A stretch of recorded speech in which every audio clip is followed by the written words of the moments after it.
meals, I'm gunning for the money in the bank. Coming with a dank, scrolling in the tank, rolling with the gang. You sitting out on the sideline tripping, I go to the hole with the rock like Pippin. Yeah. I'm okay.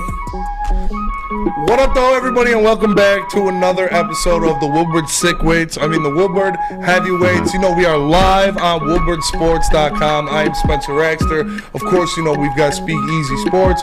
We got, I'm trying to think of a good way to put this. Nickname. We got Quarantine Chris Platty in the TD booth, chilling over there. We got JB Smooth, as always, on the ones and twos. And the birthday boy, Owen Oza, a player formerly known as Cheese Nip, sitting in the Mavs chair. Owen, it is your 21st birthday today. That means we all get to jump you after the show. So how do you feel about that? You have to jump me? Yeah. You get jumped into like your legal age of drinking. Yeah. Like, you know how you get jumped into gangs? Like, right. You get jumped into being 21. Really? You never did that with your friends? That's why 21 Savage says that. Yeah, 21. Really? That's the whole thing. I didn't know that now. No, well, now you got something to look forward to. I feel so bad for the kid. He just took his accounting exam. Dude, I had 2 exams today. I had to wake up at 7:30, go to my exam at 8 a.m. You got an 8 a.m. class? No, it's a class that's like in the middle of the day usually, but then they have it at the whack. Yeah, so it was like stupid, and I got 69% on it. I was like, nice, but not nice. No, yeah. What class was it? It was during 4:30. You remember that class? Yep. It's the rules or whatever law. Lord, yeah, idiot. I think I took that at Eastern. I think I did. Did you take that one, Chris? I did like the last couple classes I needed online for my last semester. Yeah. And they were through Eastern, so it was pretty easy. But what you got? Any big plans for tonight? Any big plans for the old man? Dude, everybody's got finals like tomorrow, so it's like everyone. Like I asked a couple people if they want to go out. What about just like, nah. What about the SD4L boys? You guys not going out tonight? We might. There you go. I'll text them. Yeah. There you go. You got Sala coming on. Sala's coming on tonight. Yes. Robert Sala's coming on. You got the enemy on the show. Yeah. Well, he's Brian's cousin. So. Yeah, but he's the enemy of this. Oh, week. he's his cousin. Yeah, actually, I knew that. Yeah. I just thought that for some reason in my head it like turned back into like they're just friends. He's the enemy of this week. It's Arabics are cousins with everybody. Okay. Whoa, dude. All right. That's what they say. No, it's not. It's they. Oh. Hey, I was like, what is that behind me? I thought that was a coat, but it's a sled because I was about to come out of here in 619. Stuff the studio is getting stuffed. Pause. But so no big plans. No big plans for your birthday tonight. You got to go back up to school tomorrow. You got any more exams? How'd you put that back into that? I don't know. No more exams? No exams. You're all done? And you're not going out to drink or anything? You don't have any exams? I got no one to go with. Wait, I thought Brian's taking you out. We'll go out with you. I got to text him. You want to go out with the heavyweights? Maybe. We'll see. Today? I mean, it's his birthday tomorrow. It's weird because it's a freaking Wednesday. It's the worst day for a birthday. It is, yeah. It is. It's Chris's birthday on Sunday. Is it really? Yeah. Happy early birthday. Yeah. He's in there. We gotta get. How old are you, Chris? 27. 27. Wow. Yeah, nothing cool happens after 21. He's old Chris now. Just another tally on the old name. Yeah. But we got a lot to talk about today other than Owen's birthday. You know, the show doesn't revolve around you. I'm sorry. Damn it. We're going to talk a lot about Lions versus Jets coming up this weekend. A big matchup. 2 teams who are trying to fight and claw their way into the playoffs in their respective divisions. You look at the Lions fighting into that NFC wildcard picture. The Jets are on the same boat, but in the AFC. And it's kind of going to be a strength-on-strength battle in the Netherlands with the Lions' offense going against Sauce Gardner and that Jets defense. It's going to be fun to watch. But first things first. On the release. You put this in the prep. I'm going to need you to explain this. Josh solves Comcast issues via Woodward Heavyweights. Oh, yeah. I forgot to put that in there. Yeah. You know our guy, Josh. He came up here for the Packers game. Yes. When the winning streak started. And he works for Comcast. He does, like, the customer service issues, so he deals with all the angry people. And I guess he's beef. And this is, like, via Twitter. I actually haven't had a conversation with Josh to figure it out. Mm-hmm. Josh, if you're in the Woodward Sports chat, let us know, like, what all went down. But to de-escalate the situation, they must start talking about the Detroit Lions or somehow. And somehow the heavyweights came up. And mind you, Josh works in California. Yeah. I'm sorry, Arizona. Arizona. Now. Yeah, so like, You know, I mean, you boys are out here now. That's pretty Countrywide, cool, man. Countrywide heavyweights. You know, look out, Pitbull. We're up next. But it's cool because we have had a lot of experiences like that where like people notice us. Yeah. Say they like to show millionaires in the Players Club doing that. I go out with my friends downtown and like people. That's come the up best to me for you and downtown. stuff. Yeah. I told you I took the old girl out a couple weeks ago. Yeah, taking a girl out, Yeah. and then somebody walks out like, "Oh, heavyweights! Yeah, I'm getting something tonight, Yes, baby." sir. You know what I mean? But R.I.P. that. Yo. R.I.P. that. Yeah, there's a lot going on though in the world of Detroit sports. Dylan Larkin left the game last night because he took a shot off the hand. Coach Lalonde already said it at the end of the game that he will not participate in the Red Wings next game. So hopefully it's nothing too serious. I haven't heard any results of X-rays or anything like that, but he did take a shot off the hand in the Red Wings 1-0 loss to the Carolina Hurricanes. So am I shrinking in this chair right now? What's up? Is this the shrinking chair? Yeah, I feel like I'm like, I started up here and now the microphone's like. I don't know. I think you look good though. I was laughing earlier though because you Really? said the matchup in the. Damn, Owen. F your birthday, son. Yeah, dude, for real. But you said the Dude turns match. 21, changes up. I know. We have the inside joke here because I messed up. It's the Meadowlands. I call them Netherlands. Yes. But it's funny because we have some new listeners now because the Lions are actually winning. Yeah. It's like when we say like a lot of our inside jokes, I wonder if they're always like, They're not playing in the Netherlands. Yeah, these idiots. Fat idiots don't even know where they're playing. Dumbasses. No, yeah, Eazy said the Netherlands instead of the Meadowlands. So, Dude, you got called out yesterday. How do we put Jared Goff in the top 10 finally? yeah. The one thing that we were like been criticized for by all Detroit Lions fans. Yeah. And then I wake up on to Twitter this morning. My guy Mike Dumas, what's his profile name? Brad Holmes, serving Honolulu blue Kool-Aid. Yeah. And he's mad at us. Yeah. And there's another comment and the video from yesterday, our show from yesterday. Yeah. Same thing. The Goff hate on the show is just too much. We literally should put him in the top 10. Yeah. I don't get it. It's pretty wild. I don't know. It's- 5. You want us to give the guy credit. I'm like, he had the best game of his life in Honolulu Blue the other Yes. day. Like, You give Is him that the not credit, credit? It's not enough. It's not They're enough like- for the Gobblers. they're like, you're not doing it right. Yeah. and you know, this isn't something that just came along. This is something we saw coming. This is something that heavyweights predicted, and we do have a video from July 29th. July 29th of me explaining my feelings about what Goff's going to do this year. If he, like I said, no one would be happier than me if he goes out there and he throws for 4,000 yards and 35 touchdowns. But I don't think it's going to happen reasonably. If I have him at, I think I said 35 to 38, 26 touchdowns and 12 picks. That's a good season in my eyes for Jared Goff. Yeah. I think a lot of people will be happy with that season. I think that season wins you 7 to 9 games. But Ooh, Joe, you I said 9. still, You getting close to 10 I there, Vinny. still know where he is in the pecking order of like the guys that you need to push you over the hump. Yeah. I'm not getting that. Neil and Sam Flannel say it all the time. With new information, you're allowed to change your opinion. Yes. But there's a lot of information already given to us and a lot of information already out on Jared Goff. If he goes out there and he proves he's an alpha, which I don't think he is, if he proves he's that guy, I'll be happy. I'll take my, I'll take my supper. I'll do whatever. Like, I'll admit that I was wrong. But I need to see it for an extended period of time. I need to see him show up in big games. I need to see him go against elite defenses and still produce. Like that's the biggest thing, is he can show up in regular season games. He can show up in matchups when he's got all of his weapons around him. But when you go up against a top defense in the playoffs, when you go up against a Super Bowl caliber team, are you the same guy? Are you going to go out there and produce?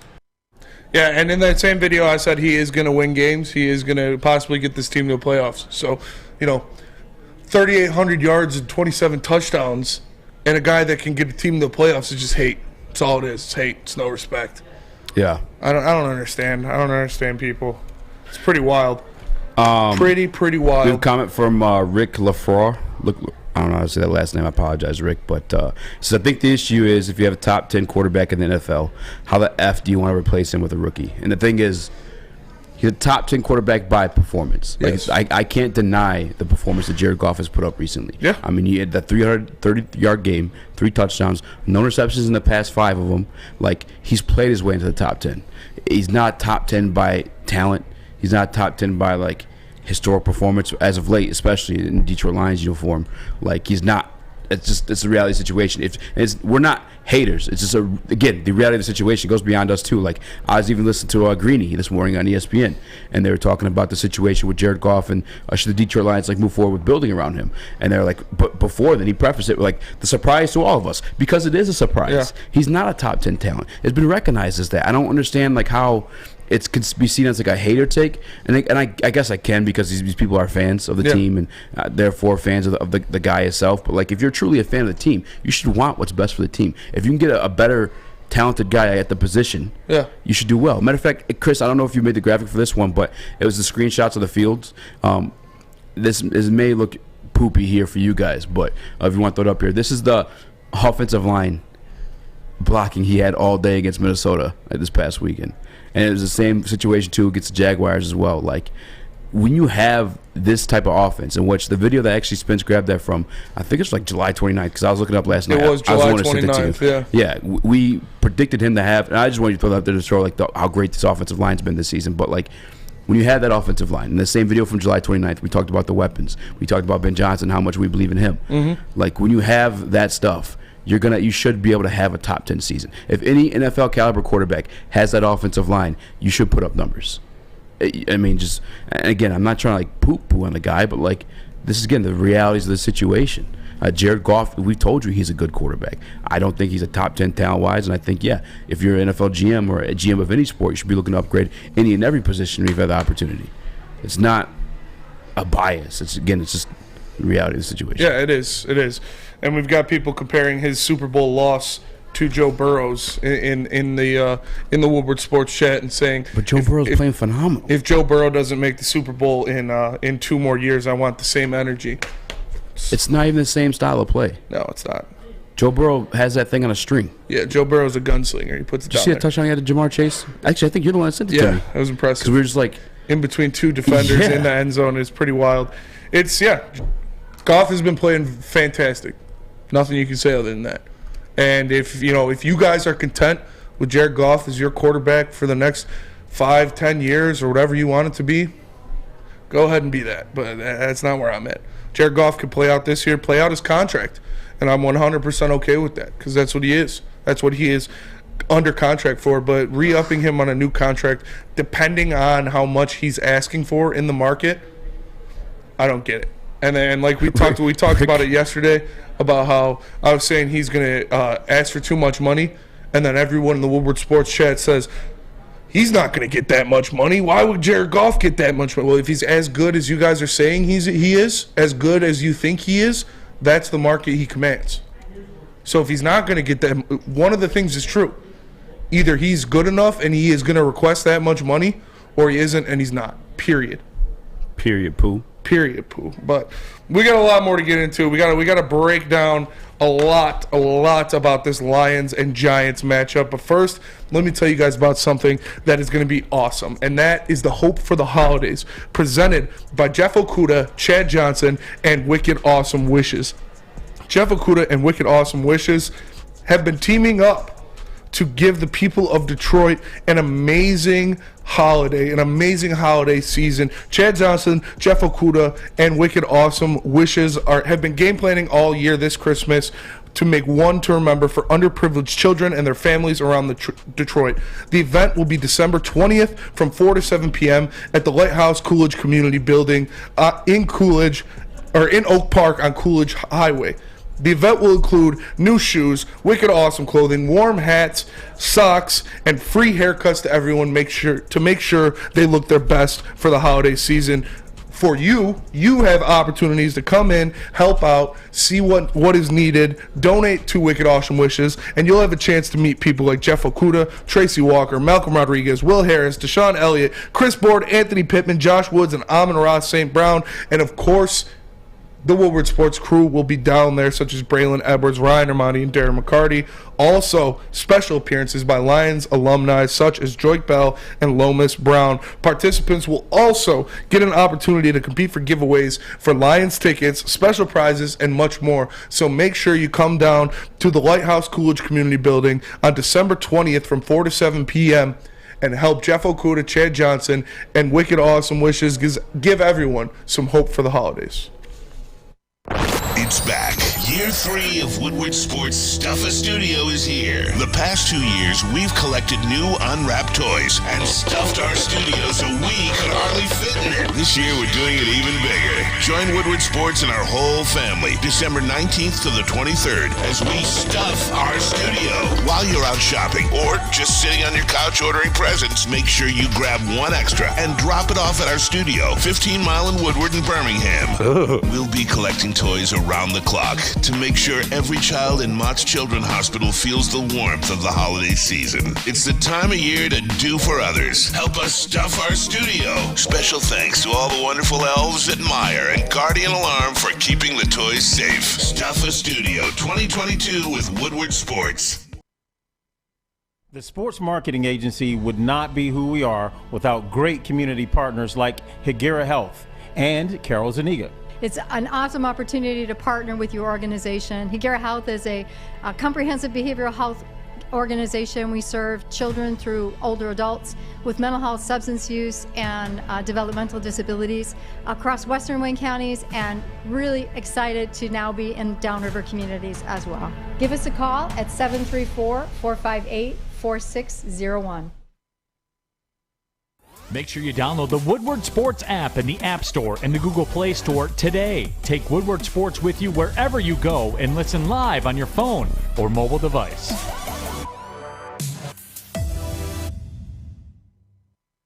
Looking to buy or sell your home? Whether you're a player or a fan, helping you buy, sell, or invest is Michael Phillips' top priority. Being in the game for 23 years makes Michael Phillips the #1 option for anyone. If you have real estate needs, call Michael Phillips at 313-403-0011. That's 313-403-0011. Michael Phillips, game on. What up, though, everybody, and welcome back to another episode of the Woodward Heavyweights live on WoodwardSports.com. We just broke down a little bit of what we were talking about, gave some receipts on how we thought Jared Goff would perform this year, and it's looking pretty accurate to what he's doing. 3,800 yards, 26 touchdowns. It's not like we thought the guy was a bum, but it's 7-9 wins. Yeah, it is what it is. I mean, you can't talk bad because most Michigan fans or most Lions fans are Michigan fans. So, you know, the smallest little critique, they think you're a hater. But now we got to talk about something great, something that everybody can agree with, and that's Dan Campbell. And Dan Campbell has been coaching his ass off for the Detroit Lions for their 6-game fantastic game streak. Makes me smile. I wish I could call it a winning streak, but it's a fantastic game streak because they did have a loss sandwiched in there to the Buffalo Bills. We got 2 in a row. We got 2 in a row. The Lions got 2 in a row, obviously coming off of great wins back-to-back against 2 pretty good opponents. Right now, Dan Campbell is plus 1,200, tied with Jets head coach Robert Saleh for the second best odds in the NFL to win Coach of the Year. Number 1 on that list is Nick Sirianni at minus 380. Has Dan Campbell done enough to warrant that type of praise, to warrant being second best odds to win Coach of the Year, or is that a speculation saying if they win out, he'll obviously be up there? Dan Campbell? Yes. It's tough to award him head coach of the year. I mean, I definitely think there's conversations to be had, but there's just so many guys that can get this award. We were talking about it a little bit in the back just now before the show, like Rob Saleh's in that conversation. Yes. If you were to tell me, go back in the future to around July 29th, that same day, and you would tell me, hey, Rob Saleh is going to have the Jets at 7-6 and second in the division. Tied with the Patriots and the Detroit Lions, and their game in December is going to be like a playoff deciding type of matchup. Yes, I would have laughed at you. I would have slapped you in your face. Mm-hmm. You know what I'm saying? It's so he's deserving of that conversation too. Rob Saleh, Nick Sirianni, clearly deserving of the conversation too. The Philadelphia Eagles are a force to be reckoned with, both defensively and offensively. And I get to have the weapons to hold that title, but still, it takes your coach to get there. As much as Jalen Hurts, I believe, is going to win the MVP, I still think that's another example, too. I still think he's limited as a quarterback, too.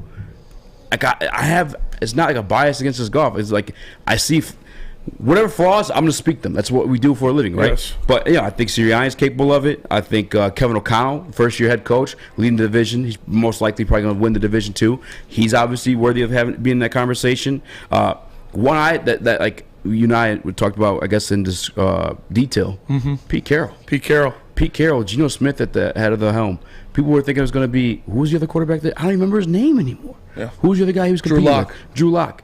Like, that's who everyone thought was going to start this year. No, it's Geno Smith, and Geno Smith is balling. He's in the top 10 quarterback list now, too. Pete Carroll's deserving of it. So, like, sure. If they win out and make the playoffs, he definitely should be there. And I love Dan Campbell. Like, don't get me wrong. I'm not bashing Dan Campbell, but like, there's so many other guys too that are worthy of throwing their name in the conversation too. Even freaking Mike McDaniel, who's Mike McCarthy in Dallas. Like, yeah, this team's stacked, but he had quarter of the season with a backup, and they only lost one game within that time span.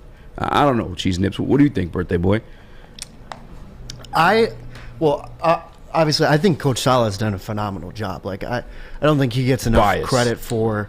No, well, I think defensively, it's been very impressive, and you also have to account for the fact that the Jets have a growing amount of injuries. It's become a serious issue with Quinn Williams going out, and the guys just keep on dropping like flies. But I think Campbell and Saleh both deserve to be in that conversation right now. Will they end up winning Coach of the Year? Maybe not, but if you do win out, I would 100% give it to Dan Campbell, because you turn around that program like that with Detroit going 1-6, and then I think it's more impressive to kind of dig yourself that hole and then prove that you can get out of it. And if you can even win a playoff game on top of that, that's just soars through the roof for that sort of situation. For sure. It definitely is something that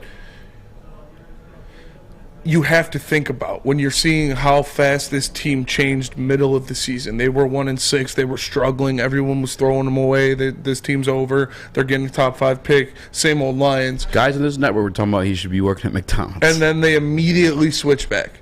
And they're playing good teams. It's not like they're doing this against a bunch of bums. They are going and beating contenders, playoff teams. They held a Super Bowl favorite to a 3-second game. Like, it was right there for the Lions to win. So the way Dan Campbell has this team bought in, the way he has these young players performing and executing at a high level, it is something you have to look at. And I believe, I agree with you, Owen. If they win out and they make the playoffs, he should win Coach of the Year 100%. I think the only counter argument for him not getting Coach of the Year were those mistakes against Minnesota, the first matchup. Whether you feel like the right play call, I don't know if that's, you want to put that on Campbell or whatnot, with the final play with DJ Chark on offense and stuff like that for the Bills game. It just like those small things, but if you make the playoffs, he needs to be a serious contender for that. Yeah. JB, how do you feel? Oh, my bad. I was going to say, I wanted to commend you, because you made a great point in terms of we started 1-6. Yeah. So that, I guess that's like an extra factor in there too. It's not just like having a team winning more than expected and making the playoffs. You started 1-6. It was looking shaky. They did it mid-season. They came from 3-13-1 and a 1-6 start to being in playoff contention. Yeah. JB, how do you feel about that? You think Dan Campbell should get some Coach of the Year looks? Oh, I definitely would. Right now it's plus 1,200. I definitely throw some money on that right now early, because if the Lions do somehow make it into the playoff, that number's going to drop a lot. And I think it's going to come down to more of a popularity contest rather than just the records. Just seeing, as you guys have said, the body of work that this man has put in to this Lions organization, from where they started at the beginning of the season to where you end up now. It's like, you got to take your hat off to this dude. Like, he put in the work to help get this team to where they're at right now. So, man. And if that's true, if it does come down to a popularity contest, I like Dan Campbell's odds. It's coming off of the Hard Knocks season, one of the most polarizing coaches in the NFL, always in the headlines. Look at this guy. Look how funny he is. Look at how cool he is. And now he has the team bought in and winning. Like with you said, the youngest roster in the NFL. Only one player on the roster is above the age of 30 years old, and that is Michael Brockers. That's wild. And he doesn't play. So it's impressive to see what he's doing, and it makes a lot of strong cases for Dan Campbell to walk away with that hardware if they can continue to play the way they have in these past 6 games. 110%. Sorry, I had a Snapchat thing accidentally open up on my phone. But the popularity contest, starting 1-6, 110%. Is the case you'd make if you want Dan Campbell to win head coach of the year. You need to, and you look at it, and I think right now, if the Eagles continue what they're doing, it'd be hard not to give it to Sirianni. You know, they're the best team in football right now. They have the best record in football.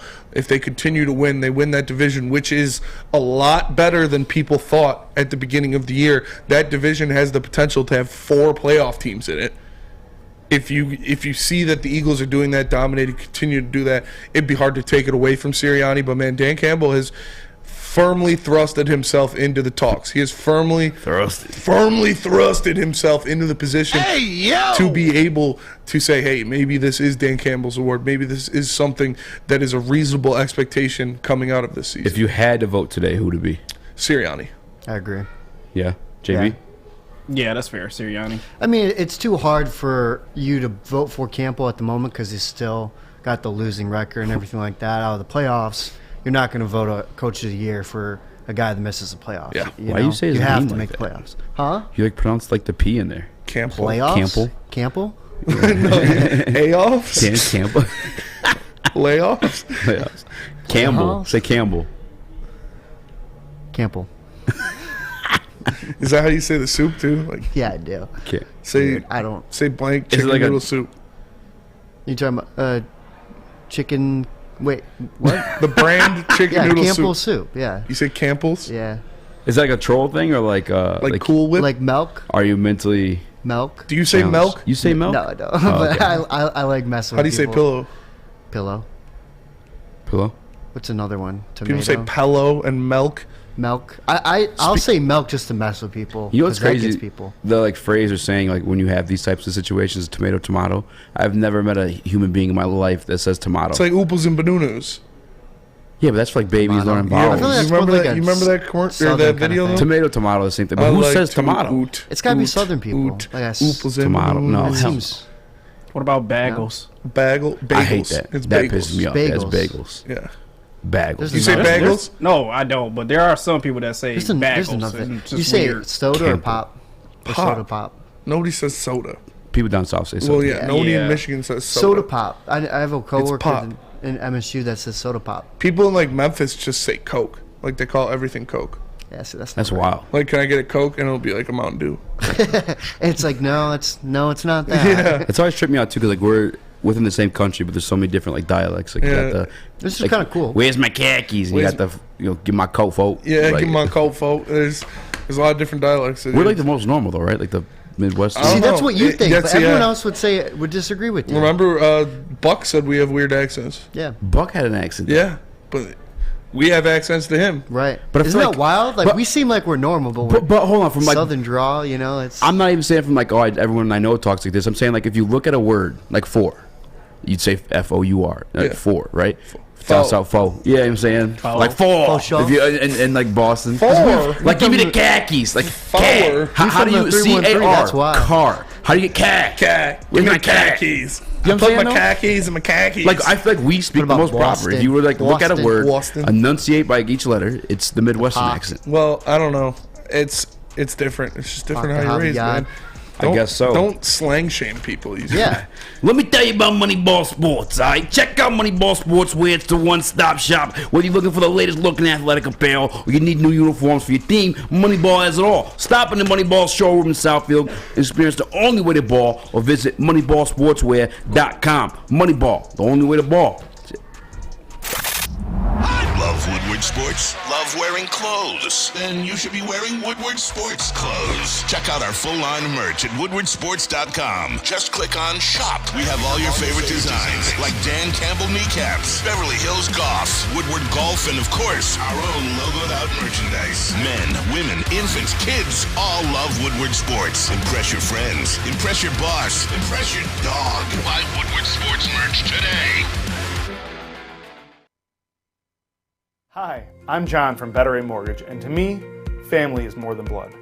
That's why I have the biggest family in Metro Detroit. If you're looking to buy a house or refinance and need a loan, come get treated better than family by me and our entire team here at Better Rate Mortgage. We pride ourselves on giving you better advice, better service, and a better loan experience. That's why we are Better Rate. If you're looking for a new mortgage, come get treated like family.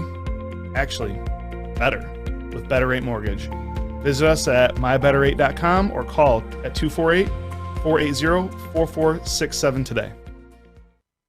Jeff Okuda and Wicked Awesome Wishes present Hope for the Holidays. Jeff Okuda gives his financial support, time, and love for the city of Detroit with Chad Johnson and his amazing foundation, Wicked Awesome Wishes. Together, Jeff and Chad have been game planning all year long to make this Christmas one to remember for underprivileged children and their families. Special thanks to Lions players Amon-Ra St. Brown, Tracy Walker, Will Harris, and more, along with Lions alumni Lomas Brown and Joyak Bell, and the awesome people at Lighthouse Coolidge Community Building in Oak Park. Together, we'll make sure every child has new shoes, warm coats, hats, and socks, plus free haircuts to help everyone feel their best. And don't forget Woodward Sports' Braylon Edwards, Ryan Armani, and Darren McCarty will be there too. Hope for the holidays from Jeff Okuda and Wicked Awesome Wishes. Official meat supplier of the Woodward Sports Network is The Butchery. You can call 248-682-2697. Yes, that's 248-682-COWS. Or move on over and order online at thebutcherysl.com. Shipping included for Woodward Sports customers. The Butchery, meats, eats, and treats. Sandwiches to die for. Wagyu meats and artisan breads inspired by the legend Chef Dave. Only the best of the best for our meat-loving customers. An old-school butcher shop from a new-school perspective. And again, shout out to Chef Dave for having the birth of his youngest child. Congratulations to you and the family. Hope everyone is happy and healthy. You know the guy's meat works, so why don't you go buy some at thebutcherysl.com. What up, though, everybody, and welcome back to the Woodward Heavyweights live on woodwardsports.com. There are a couple good points in the Woodward Sports chat. Because do you say mirror or do you say mirror? Mirror. Yeah. So that one I would say is an accent. That's an accent. Mirror. Well, I don't know. So I didn't even think about that. Shout out to Legend Killa. Well, no, hold on. M-I-R-R. It's mirror is how it should be said, but I say mirror. Well, O-R is or, right? Mirror. Yeah. Mirror. Mirror. Mirror. Mirror. Mirror. Mirror. But I say mirror. Mirror. Mirror. I'm looking at a mirror. That's definitely the Meerkat? accent. Yeah. But I'm saying ours is the closest to pronunciation. Like I was beefing with Sus during commercial break. He's like, well, my Canadian family says we say A is weird. Like, well, they're Canadian. They're Canadian, bro. They don't count. You know, they don't count. What about British people? Someone in the Woodward Sports chat said Earl chains, like down south. Like, and people O-I-L. I forget who said it in the Woodward Sports chat. They're saying Sunday as Detroit Dabber.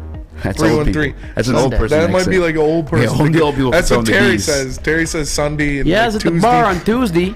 Yeah. It's Tuesday, mate. Tuesday. All right, but enough of that. Enough of slang shaming dog or people. Dog. Dog. It's dog. You got a bunch of Spartan Depends. dogs. If you're talking about like an actual dog, you say dog. If you're talking about a dog, you say dog.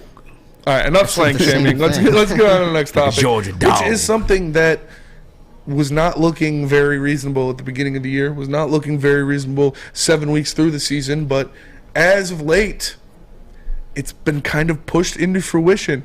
Easy. Are the Detroit Lions the best team in the NFC North? Right now, yeah. I believe so. I mean, we hold a 3-1 record. I know that the Minnesota Vikings have the second best record in the league, but like we whooped on them. I think they've been called frauds the entire year because they are frauds. Yeah, I mean, and not to mention, like one of the close games they had was against us in their place. Mm-hmm. Outside of that, every other division opponent we faced, we whooped on the Packers. The Bears was kind of close. Feels kind of gimmicky because obviously they've been ass all year. But, I mean, we have a quarterback like Justin Fields. He's electric and explosive like that. He's bound to go off like any time. I mean, we were blessed that Jeff Okuda got that pick six and ended up with the win for the Detroit Lions. But as of now, right now as it stands, I think so. And I think it's more than just a fluke, too, because, like, it's a mentality. Mm-hmm. This team's tough as shit. Yeah. This is probably a leap in comparisons.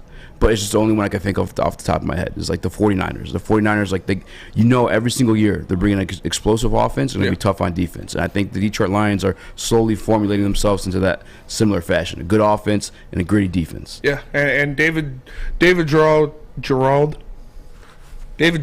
says it best in the Woodward Sports chat. Currently, the Lions are playing like the best team in the NFC North. Like you said, they just had the leader of the division, who are more than likely going to be the division champions this year, in their house, and they whooped them. They whooped them bad.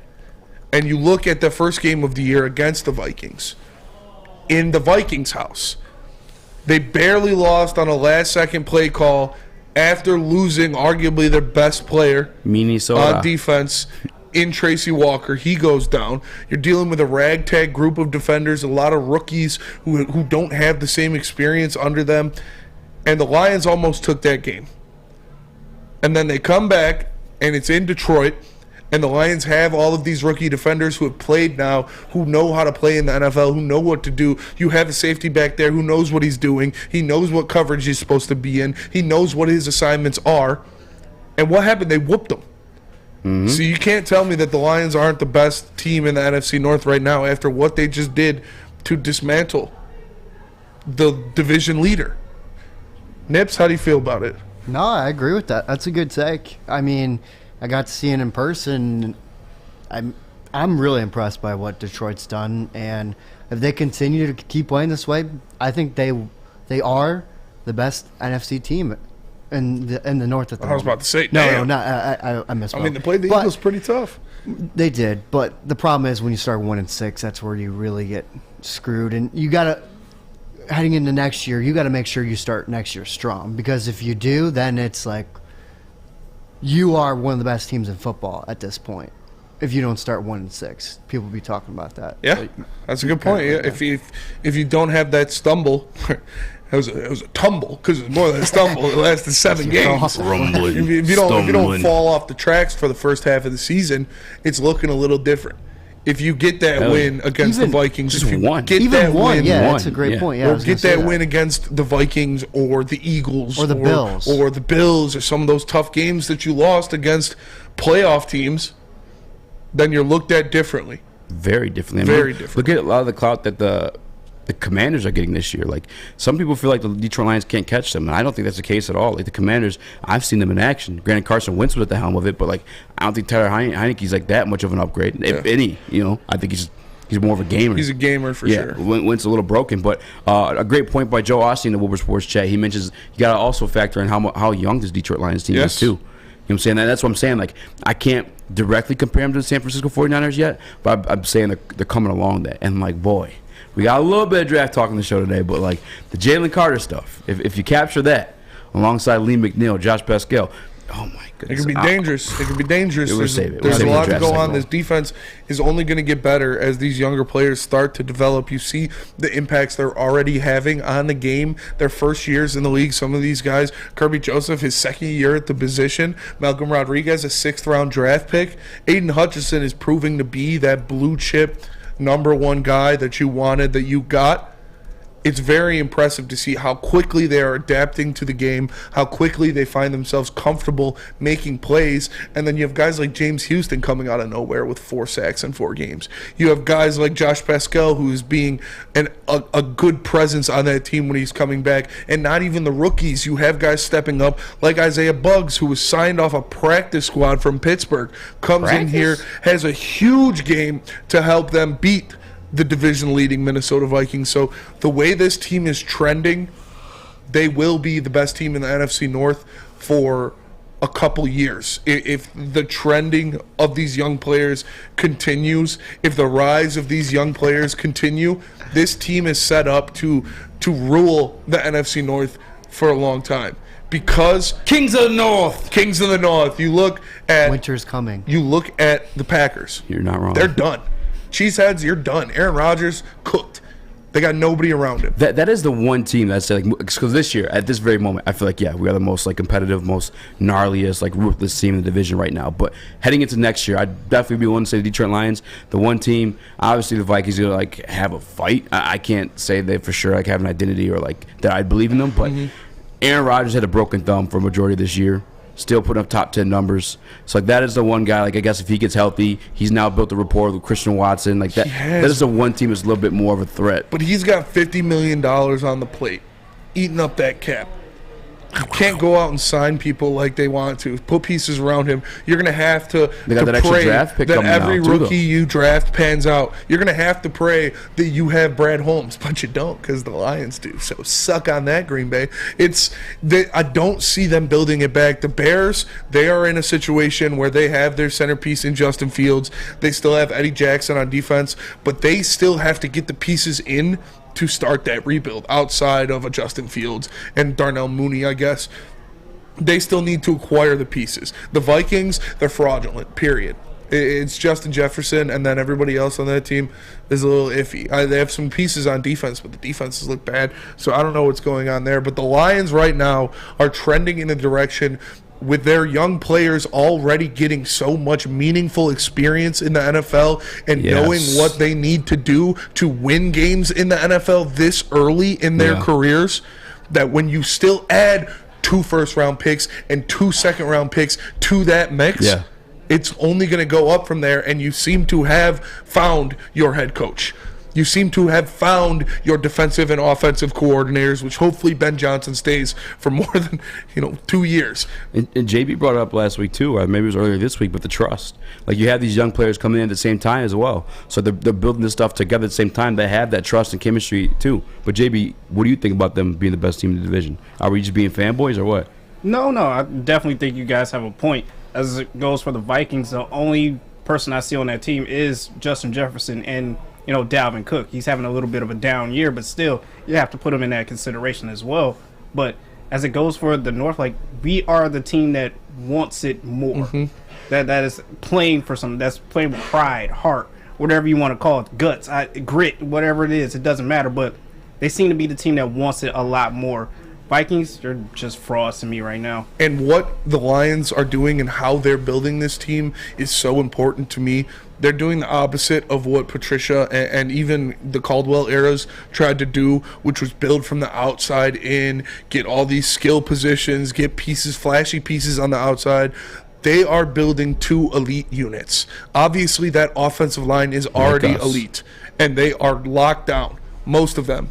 Locked down for a long time. You're going to pay Penei Sewell whatever it takes to make sure he wears the Honolulu and blue for his entire career. So that unit will be locked down. And you are building a giant in that defensive line. With Aiden Hutchinson, with Lee McNeil, hopefully with Jalen Carter. You had James Houston. Kaminsky's playing well. Buggs, I don't know if Buggs and Kaminsky are guys for the future, but they're huge depth pieces and huge pieces that you can rely on when you need to. Hopefully Okwara can come back and play well. But building from the inside out is how this team has been doing it, and it starts with dominating the line of scrimmage on both sides of the ball, which they have been consistently. But we got to take a quick break, but before we do, let me tell you about Guardian Alarm, because Guardian Alarm will keep you safe and give you peace of mind whether you're at home or on the road. With their 24/7 local monitoring, they make sure the things that are important to you stay safe. All you have to do is call 1-800 Stay out. That's 1-800 Stay out, and let them know Woodward Sports sent you. It's back. Year 3 of Woodward Sports Stuffa Studio is here. The past 2 years, we've collected new unwrapped toys and stuffed our studio so we could hardly fit in it. This year, we're doing it even bigger. Join Woodward Sports and our whole family December 19th to the 23rd as we stuff our studio. While you're out shopping or just sitting on your couch ordering presents, make sure you grab one extra and drop it off at our studio, 15 Mile in Woodward and Birmingham. We'll be collecting toys around the clock to make sure every child in Mott's Children's Hospital feels the warmth of the holiday season. It's the time of year to do for others. Help us stuff our studio. Special thanks to all the wonderful elves at Meyer and Guardian Alarm for keeping the toys safe. Stuff a Studio 2022 with Woodward Sports. Introducing the Planet Fitness Guide to getting that post-workout glow. Step 1. What's your why? More epic energy? Better sleep? Blow off steam? Step 2. Join Planet Fitness for just $10 a month and get moving in our clean and spacious clubs. Step 3. Bask in that post-workout glow. Join Planet Fitness today for just $10 a month. Join today at any of the 50-plus Detroit area locations.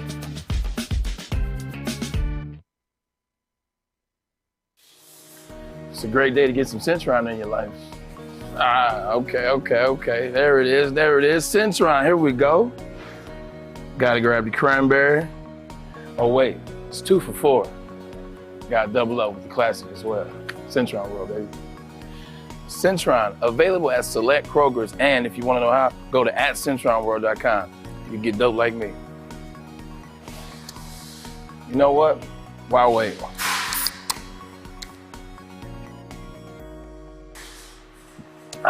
Great taste, guaranteed.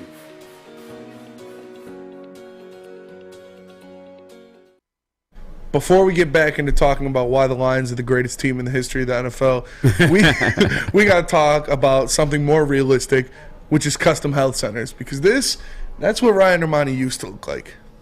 Pretty tan. Looks pretty good. I'm not going to lie. He looked pretty good, but he wasn't feeling good. So he hit up Custom Health Centers, and thanks to their help, he's lost over 20 pounds. And now he looks like that, which is... Oh, my God, it's Ryan Armani! It is Ryan Armani. It really is. It's better. It's better. I'll say that. And it's just 20 pounds. No, but real deal, though, Ryan has lost over 20 pounds with the help of Custom Health Centers, and you can too. All you have to do is call 844-789-8446. That's 844-789-8446, and let Custom Health Centers help you today.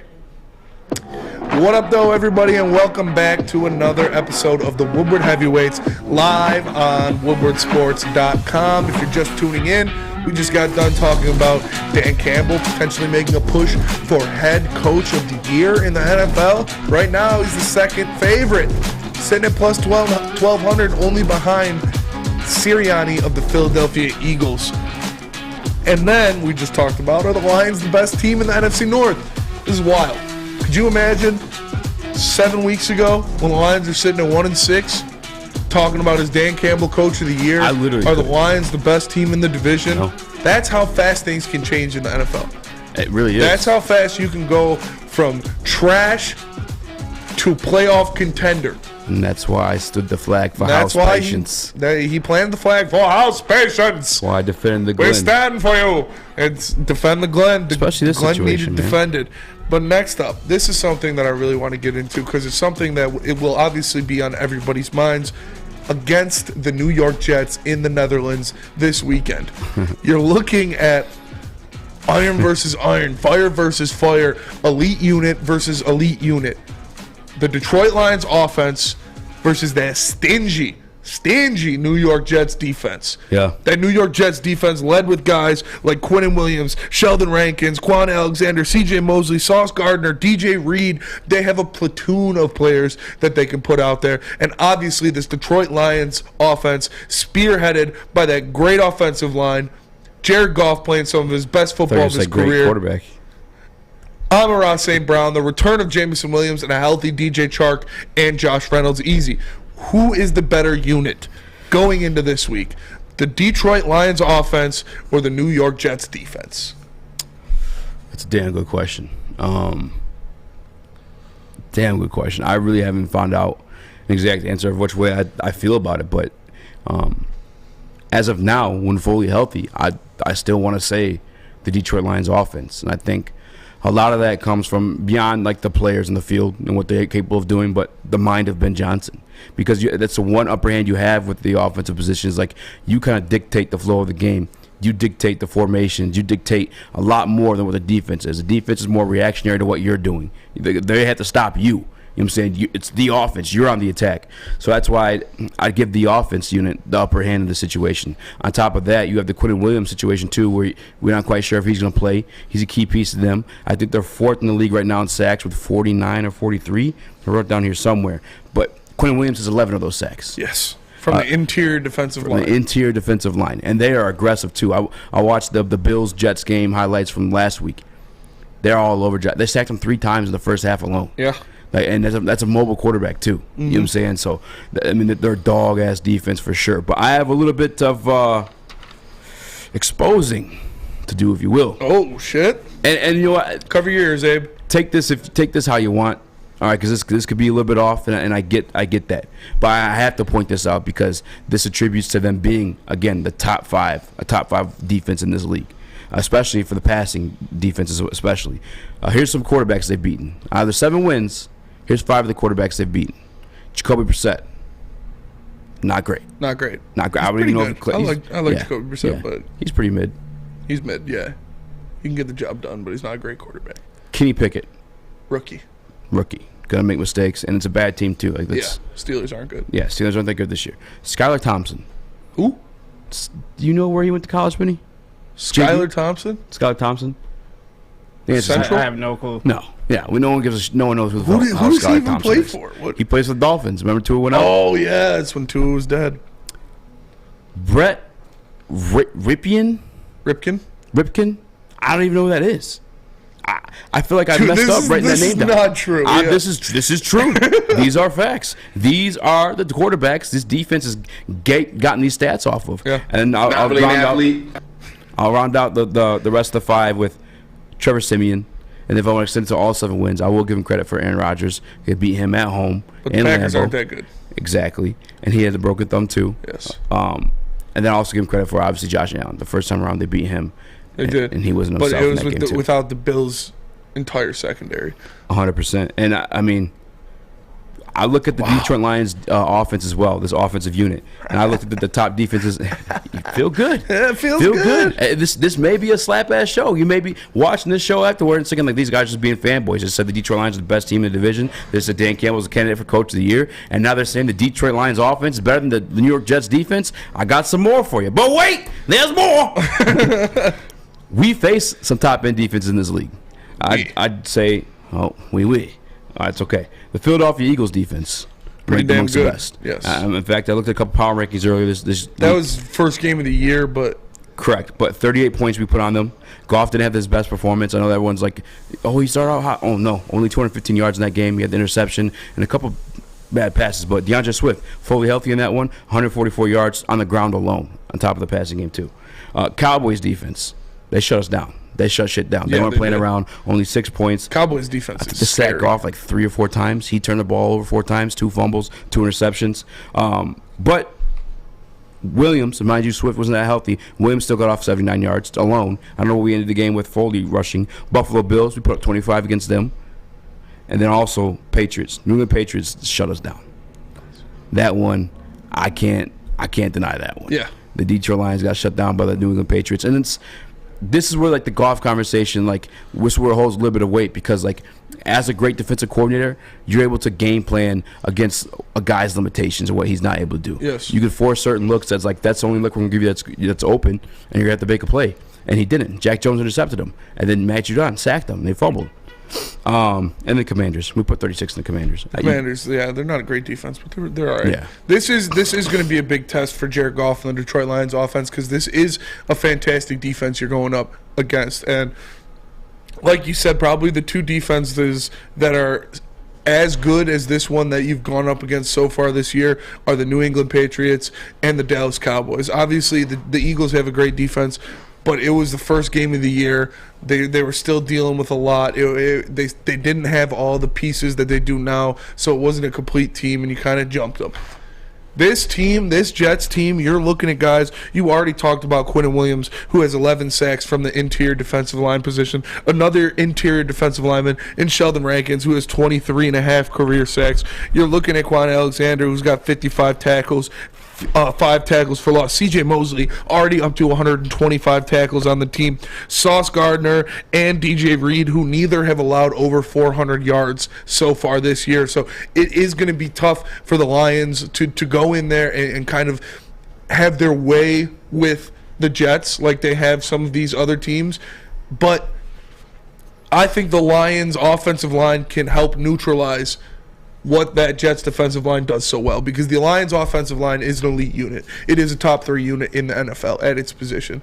And I think that transfers, that travels on the road, at home, in the cold, in the elements, in a dome, no matter where you are. Penei Sewell is going to maul people. Frank Ragnow is going to maul people. Taylor Decker is going to maul people. And I expect them to go in there to be able to do that and to give Jared Goff, to give DeAndre Swift, Jamal Williams, whoever it is, all the opportunities that they can to make plays. So that's what it's up to. And if you looked that video we played at the beginning of the year, or the beginning of the show, when I talked about my expectations for Jared Goff this year, I said 3,800 yards, 27 touchdowns.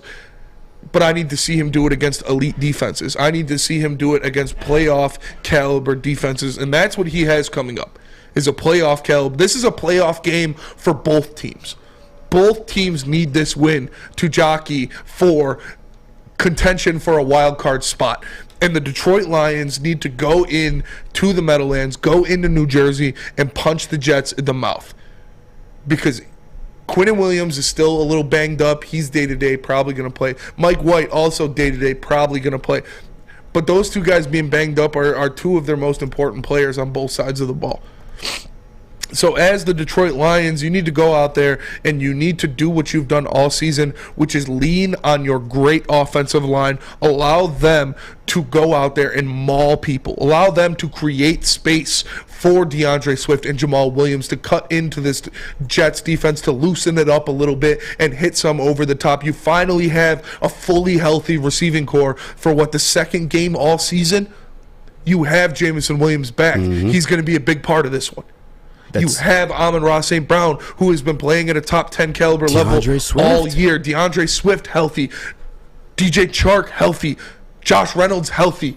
There are no excuses for this team to not be able to at least move the ball.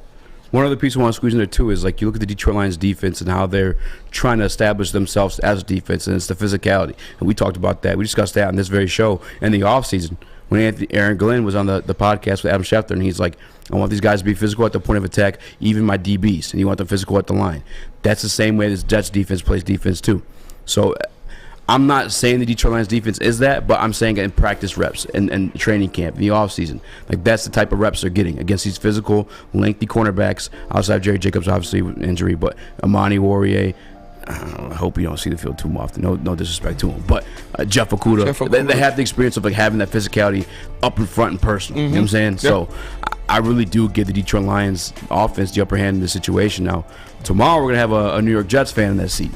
Abe. See what he has to say about it. I'm curious to see what he's got to say. He's a little bit more informed. I want to get JB's opinion when we come back, too. Yeah, definitely. We're definitely going to talk a little bit more on this. But first, let me tell you about Big Boy. Because wintertime in Detroit is always better with comfort foods from Big Boy. Try the classic meatloaf or Cajun chicken Alfredo, which sounds fire. How about breakfast? Like stuffed potato pancakes? Those are back. They got the Lumberjack, the Santa Fe Garden, or the Blockbuster. Stop into your local Big Boy today and check out some of these comfort foods. Love Woodward Sports? Love wearing clothes? Then you should be wearing Woodward Sports clothes. Check out our full line of merch at woodwardsports.com. Just click on Shop. We have all your favorite designs, like Dan Campbell kneecaps, Beverly Hills Goff, Woodward Golf, and of course, our own logoed out merchandise. Men, women, infants, kids, all love Woodward Sports. Impress your friends. Impress your boss. Impress your dog. Buy Woodward Sports merch today. When it comes to making your haircut truly an experience, there's no better place than Lady Jane's Haircuts for Men. Come to any one of our 26 Metro Detroit locations for an award-winning haircut experience and qualify for a chance to win a down payment for your dream home up to $200,000. Our precision haircut and talented stylists will have you looking good, feeling good, and give you a chance to change your life forever. Lady Jane's Haircuts for Men, open 7 days a week. Walk in anytime. It's wicked awesome. What's a winter wonderland if you can't shop, eat, and play? Lucky for you, you can do it all at the Downtown Detroit Markets, Cadillac Lodge, and the new winter version of the Monroe Street Midway, all located just across the street from Campus Martius Park. Find the fun at deckedoutdetroit.com.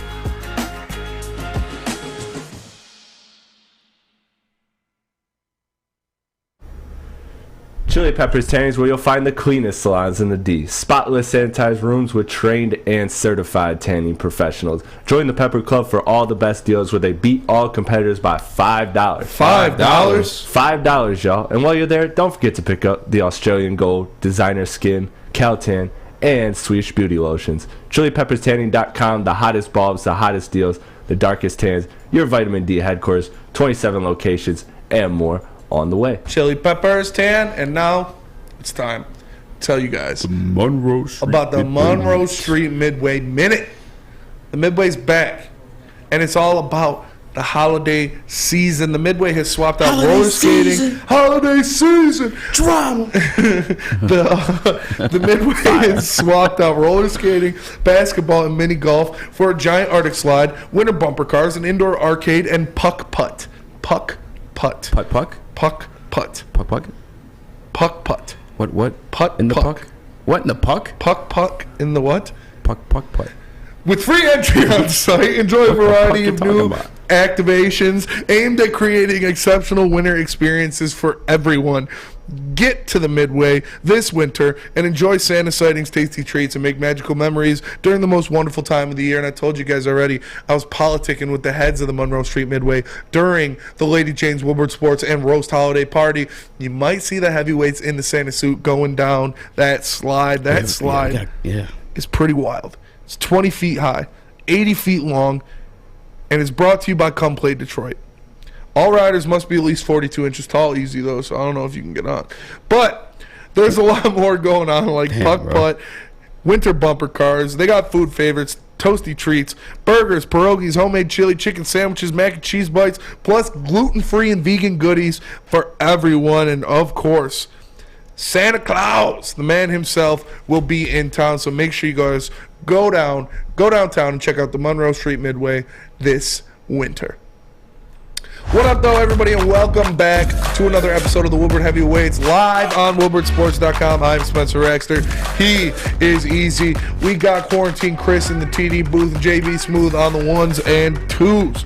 We just got done breaking down which we think is better, the Detroit Lions offense or the New York Jets defense. What would you like to say? You have the floor. Pick me. I got to find the commenter. Hold on 1 second. It's in the Woodward Sports chat. Let me find them. Point them out. Philip C. says it's funny how they go from talking so street to then talking proper. Proves that the street gimmick is fake. Street gimmick? What are we talking street? That's what I'm saying. I don't think we talk any. That's what I want to know. Yeah. What'd you say? Who looked at us and thought we were street? Yeah. Exactly. And then the other part of it too, like, do we talk street? I don't think we talk street. And the other part of it too is we're doing a job here. Like we're talking for like a living. You want to like, it's youth slang. Hey, what up, everybody? We banging the WoodwardSports.com. What you mean? What to do, baby? The other part's like, are you ever like, you ever had your girl and you obviously have a conversation with your girl, but she picks up the phone for like a rando, like a professional call, and you're just like, hello, and you're like, who did you just become just now on the phone? Yeah. Everybody has Everyone's that. got the phone voice. You got the professional voice. Like, chill out. Yeah, it sounds a little racist. But JB, so defense versus offense thing, I want to let you get on that one before we moved on. I apologize. Oh, I'm definitely riding with the Lions offense on this one, just solely because they've got the youth, they got that talent over there, and not to mention Ben Johnson. If you think that pass to Penei Sewell is the only thing that he has in his bag, I can guarantee you he has a lot more. And I can't wait to see it come Sunday. I'm just telling you. That's for sure. Okay. That's for sure. There's definitely more plays broken off of that. I'd love to see Penei Sewell score a touchdown at some point this season. But we just got the injury report for the Detroit Lions and the New York Jets game. You're looking at so far on Wednesday, the only people that didn't practice for the Lions were Coyote, Awasika, and Derek Barnes. And for the New York Jets, you got Corey Davis, didn't practice because of concussion. You have phone keeps messing up. Brandon Eccles, John Franklin Myers, Will Parks, and Quinnen Williams all missed out on practice today. I do expect Quinnen Williams to play. I'm not sure if Corey Davis will be able to make it out of concussion protocol by then, but we'll see. We'll see what's going on. There are a lot of moving factors to what the Lions need to do to make sure they can go out there and execute against a great defense like the ones that the New York Jets have. They need to make sure they're on their P's and Q's. They cannot turn the ball over. They need to continue to play the way they have in this 6-game streak, where they're playing disciplined, complementary football, taking care of the ball, forcing turnovers. I know this is a bland speech, and I know it's what I've been saying for weeks, but that's how you win games in the NFL, is you don't shoot yourself in the foot with penalties, you don't turn the ball over, and you force turnovers on defense. The Detroit Lions are going to have to do that if they want to come out of the Netherlands with a victory. But we talked a little bit about the draft. We talked about different things that the Lions could do going forward and what it's looking like so far.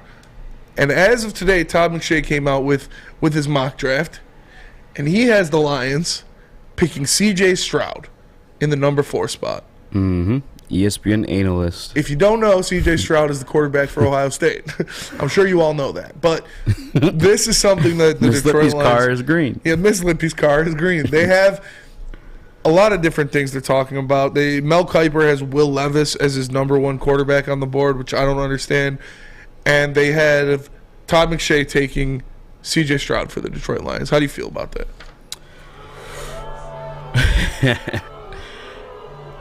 All right, guys, come on, calm down.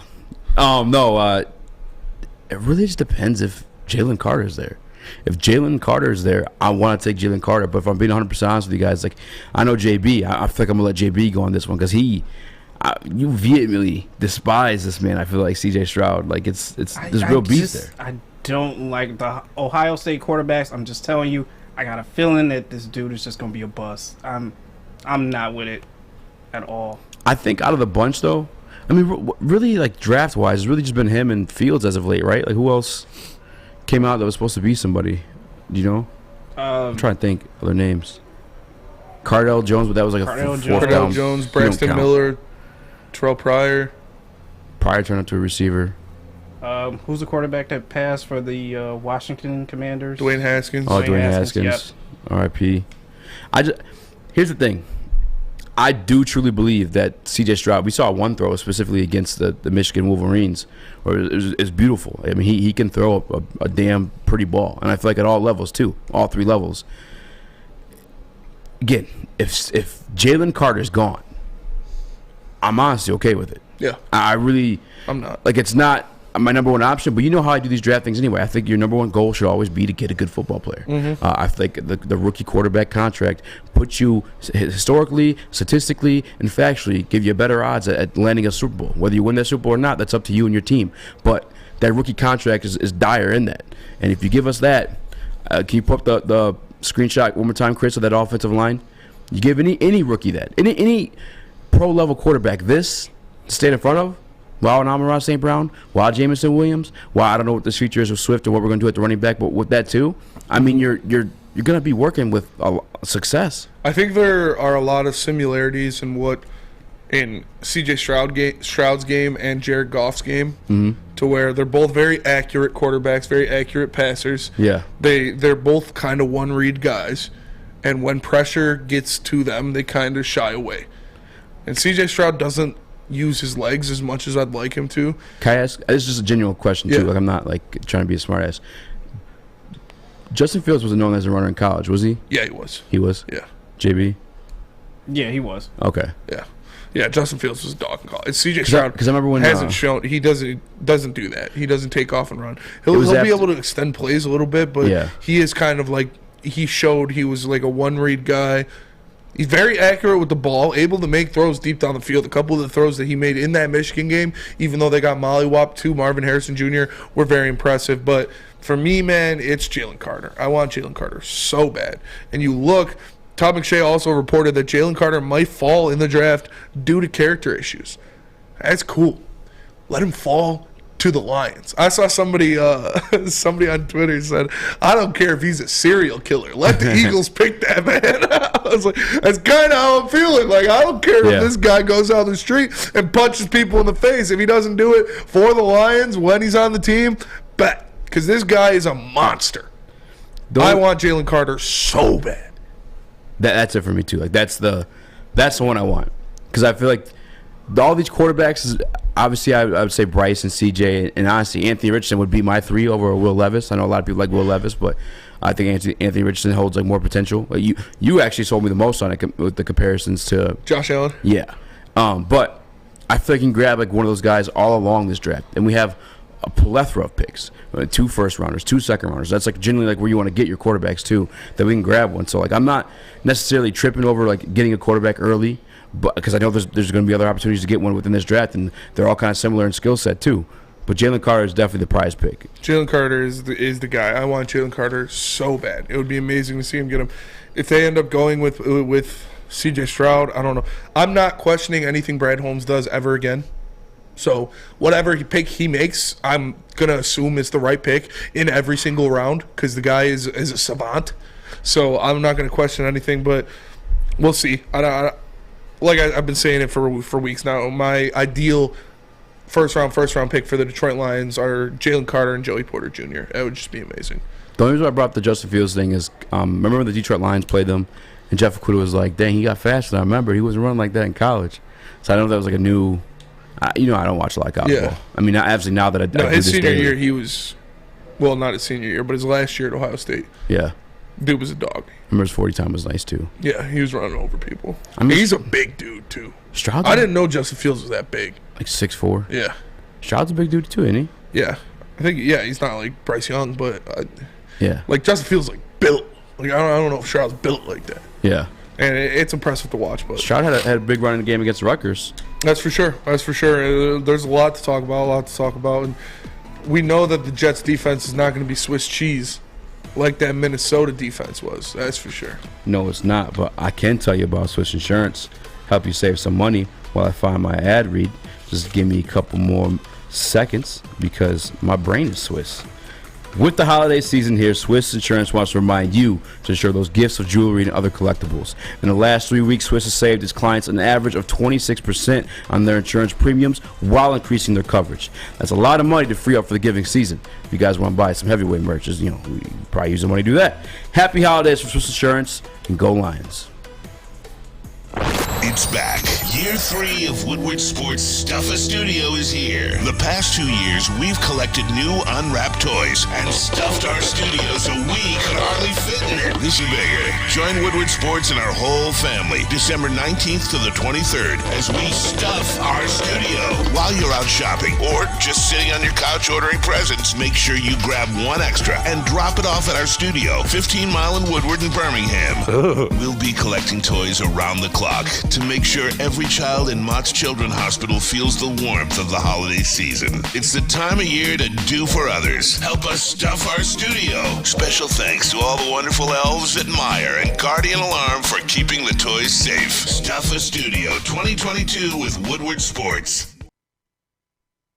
By now you know me, Christina Gennari, as the obvious choice in real estate. And you know my website, soldchristina.com, as your #1 resource for buying or selling your home. Myself, along with my amazing staff, pride ourselves on making your home buying and selling experience a relaxing and easy one. Come see why we are the obvious choice. Christina Gennari at soldchristina.com, the obvious choice in real estate.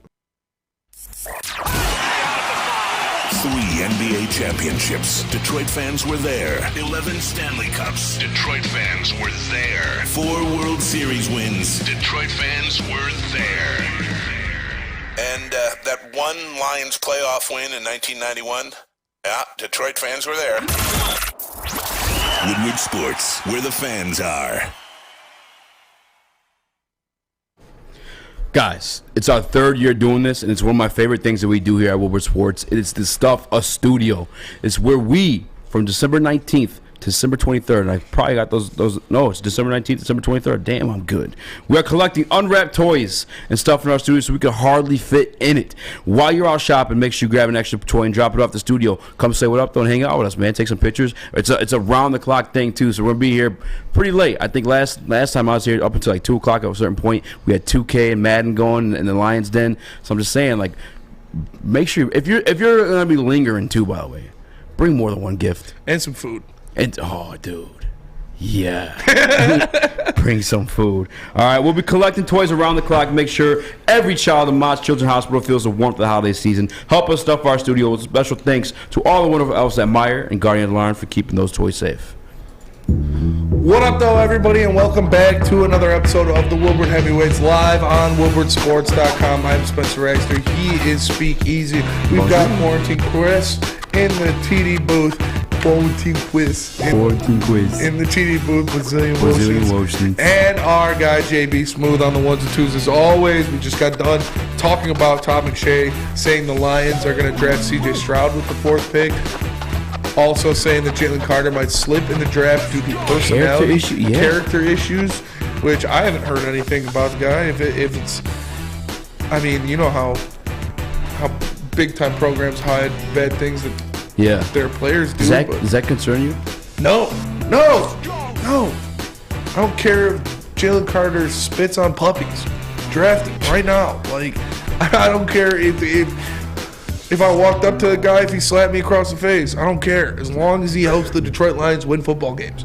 That's why the Detroit Lions were bad for so long, is because we need a choir boy. We need this guy out of BYU who is a Jesus-loving humanitarian who does everything right. To be honest, the 2 guys that did draft out of BYU ended up being kind of dogs. Yeah. Ziggy and Unfortunately, Kyle Van Noy was a dog for us. Yeah, and you know what I mean. Yeah. We need these guys that have never done anything in their life, that hang out in the soup kitchens on the weekends, that have great relationships with their mother, that love all that. No, I want dogs. I want football players. I don't care who you are or where you are or what happens, like, unless it's some real deal wild shit, like really bad stuff.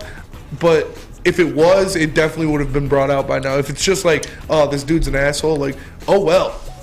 Put some Dan Campbell in your life.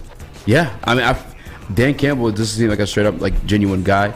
By the time Jalen Carter gets here, I'm assuming we're gonna have like extra cap space to bring some actual vets that they're gonna show respect to Dan Campbell and show him how to be in the NFL and how much money he can make, how it changed your life.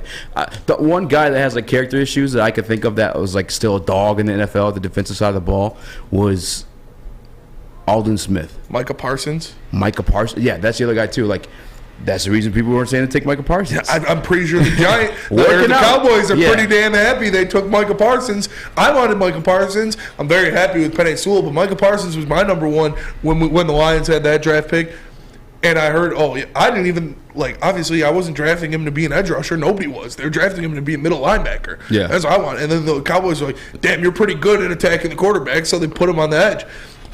I'm pretty sure the Cowboys aren't mad that Micah Parsons isn't the nicest guy, or Micah Parsons tweets some stupid stuff or says some stupid stuff in the media, which he has.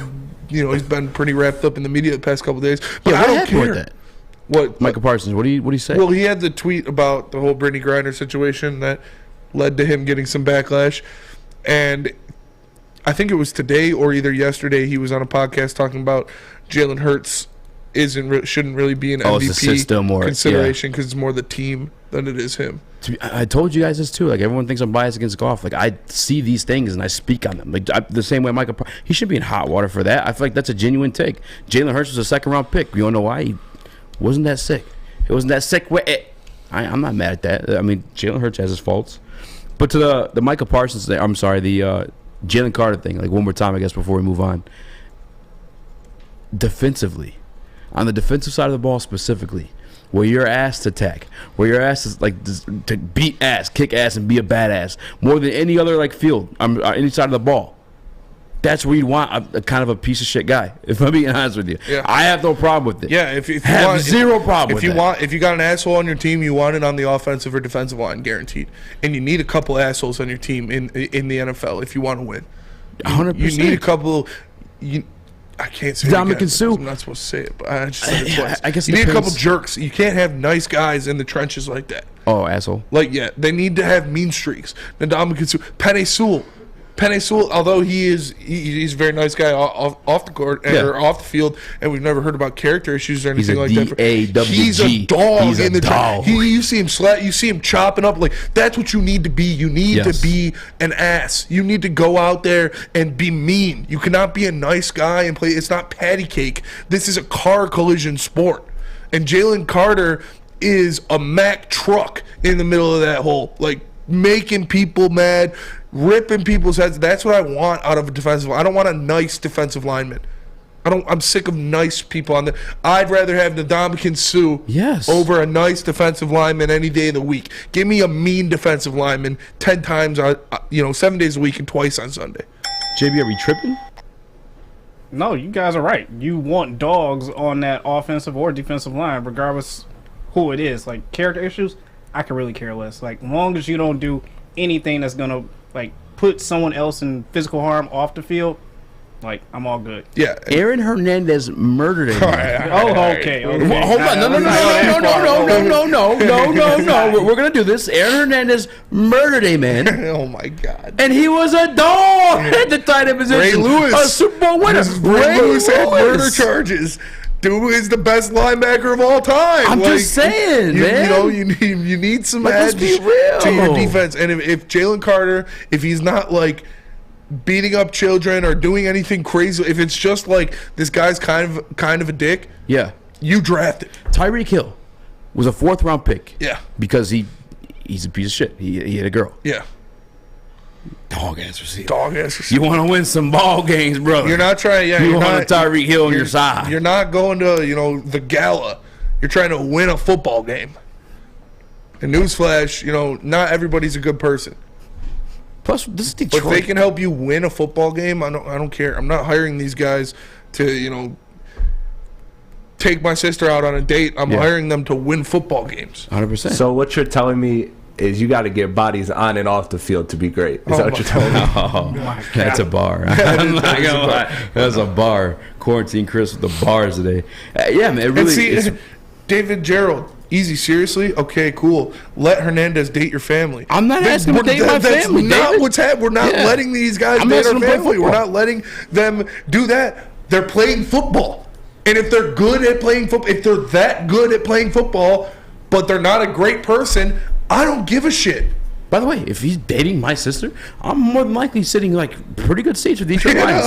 Oh, yeah. Jeez, dude. Just saying. I'm just saying. Jeez.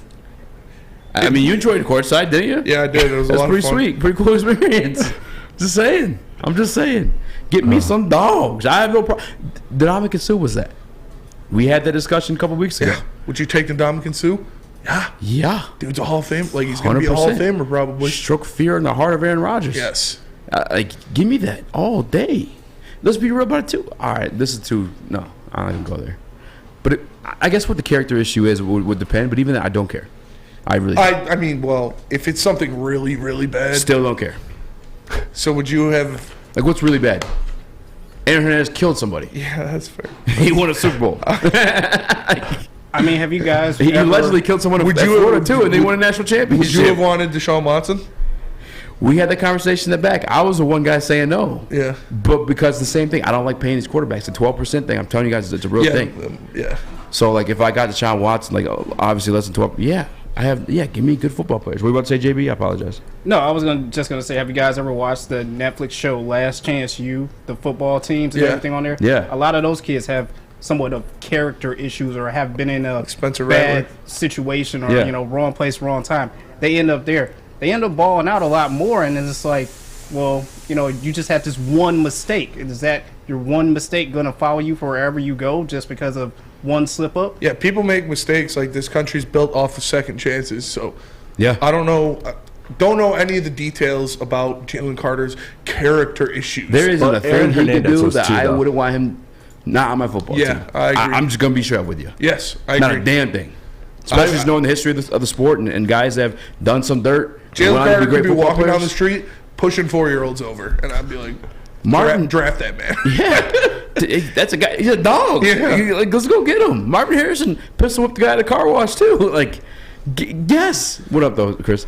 Did you guys ever hear that story about Will Chamberlain? What? Did you guys ever hear that story about Will Chamberlain? I genuinely think it's too. Spit on the guy? Yeah. Wait, so basically, he's in an elevator with Kareem, and Kareem and Wilt hate each other. So that's why I don't fully believe this story, but also it's just crazy. Yeah. So apparently, Kareem and Wilt are in the elevator. Some guy comes in, just some regular guy, and he's like, he looks at Wilt, "Hey, big guy, how's the weather up there?" And Will Chamberlain goes, "It's spitty." And right. He fucked up the punchline. He says it's raining, and he spit on him. Yeah. He said it's spitting, and he rained on him. Damn, I did mess it up. All right. It's all right, man. You're not yourself. Quarantine. You killed that read, though, quarantine, You Chris. did kill the read. And you had a bar today, too. I'm proud of you. Now you have to come into work the rest of the week. No excuses. Damn it.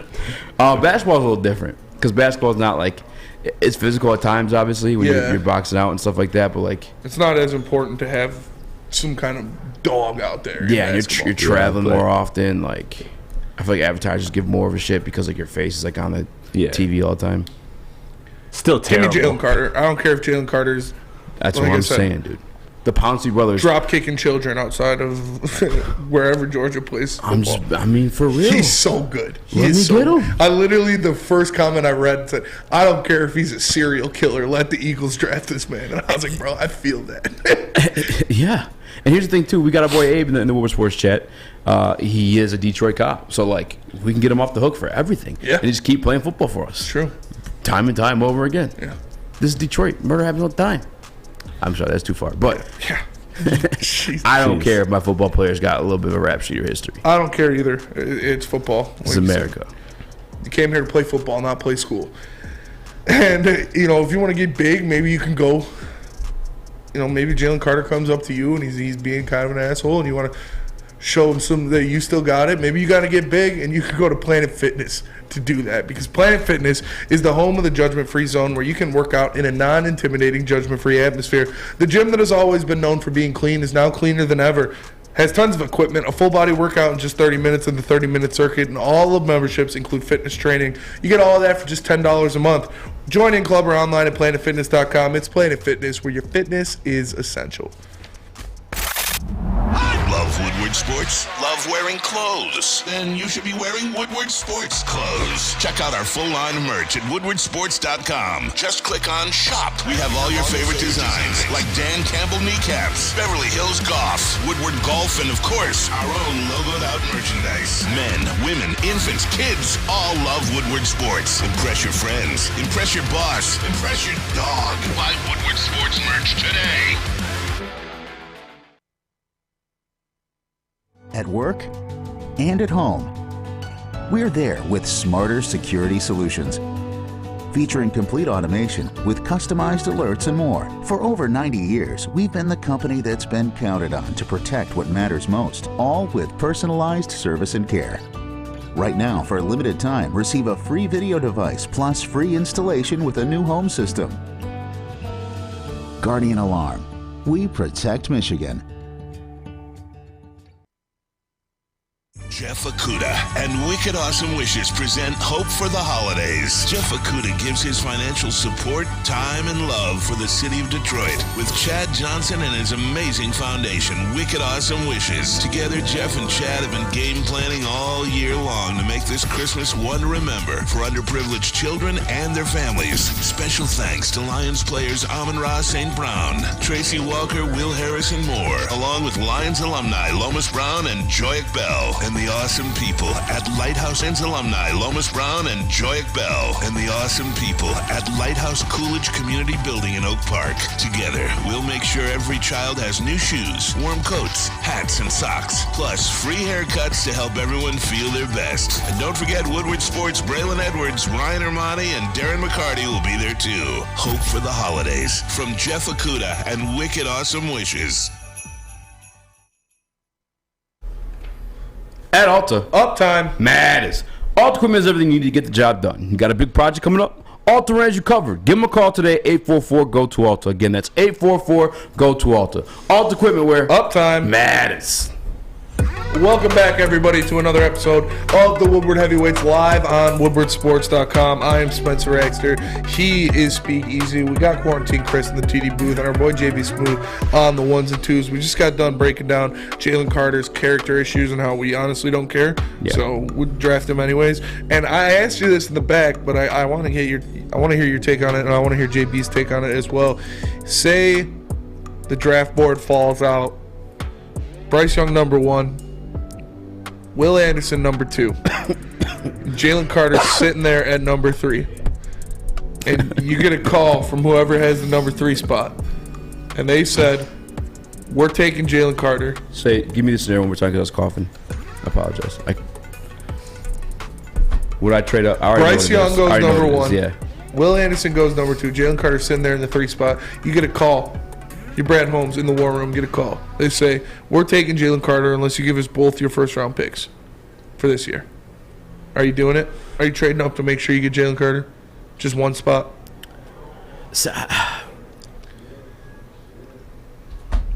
Nah. No? No. I want to say yeah, but I also haven't done enough research on the draft. I haven't done the draft homework on these other defensive tackles. But I just feel like the same situation with the Goff. It's a team sport, you're gonna need to fill out your team if you truly want to compete. Jalen Carter may be an amazing talent. I was witness to Ndamukong Suh being an amazing talent, a Hall of Famer in Detroit for many years. We made the playoffs a couple times, yeah, but ultimately our team fell short. Yeah, you know what I'm saying. So I'd rather fill out the team if that makes sense. That's fair. That's fair. JB, how you feeling? I'm not doing it. I'm not giving you 2 first-round picks. I will pick someone else in that draft. Hopefully, the guy from Clemson, Miles Murphy? Yeah. Murray or something? I forgot what his name is. I like that guy too. But it's an option there. That's an option. But no, I'm not going to give you 2 firsts for that 3rd spot. No, pass. That's true. I mean, he's a dog. I just want Jalen Carter so bad. He's going to be so good. I kind of want to say I'd do it, honestly, because I feel confident in Brad Holmes finding 2 guys that can be starters with those 2 second-round picks as well. Mm-hmm. And missing out on a guy like Jalen Carter would be pretty terrible. But at the same time, too, I mean, Brad Holmes, another first-round pick, is going to find you another dime as well. That's true, but I think the caliber of player drops off, like no matter how good it is. Mm-hmm. I think the caliber of that second first round pick compared to your second round pick is way closer than Jalen Carter to that first round pick. Okay, opposite side of the scenario, Jalen Carter goes, you still have 4. CJ Stroud's there. Do you take CJ Stroud or do you listen to calls and try to trade back? Jalen Carter's gone. Jalen Carter's gone, Will Anderson gone, Bryce Young gone. I'd take calls, yeah. You take calls? I think you always take calls. Yeah. I mean, look at the situation the Eagles are in now. They're number 1 seed in the NFC, and they have a top 10 pick coming in this next draft due to the New Orleans Saints. And that's just because they took calls. You look at that trade, they really didn't do anything other than like swap a couple picks and move up a couple spots. It was one of the weirdest trades of my life. It was kind of sketchy. Maybe something happened that we don't know about, but yeah, I always take calls. Again, team sport. Give me more picks. Would you trade back or would you take CJ Stroud? Oh, that's a good question. That is a good question. Say somebody offers you a first, a second, and a third. 1, 2, 3. Yeah. Or how original. Just for the 4th pick? Just for the 4th pick. No. I'm not taking that. No, I need more. You give me 2. If you're trading to the top 5, I need 2 first rounders. Well, what if it's still a top 10? You get a top 10 pick. The draft is such a crapshoot or gamble. It's like feels like 50-50 at times. Give me more bullets to load my gun up with to actually hit somebody. You know what I'm saying? So you would trade back. That's a Jalen Carter comment. JB, would you take CJ Stroud or would you trade back? I would actually work the clock. I would throw it out there, as you guys said, that bait to be like, hey, we're taking CJ Stroud. Give us all the calls right now to see, hey, what are you going to give up? What are you going to give up? If I don't get anything done, but I still notice that a team really wants CJ Stroud, of course, I'm going to pick him right there, and then I'm going to see what we can work out in that first round and hopefully get right back in it, maybe later on down, maybe like 10 or something, Yeah, that's fair. I definitely agree with you guys. I just wanted to get that out there. I thought of it a lot. But next we're going to talk about something that people aren't going to like to hear, but it's Jared Goff on the road this season.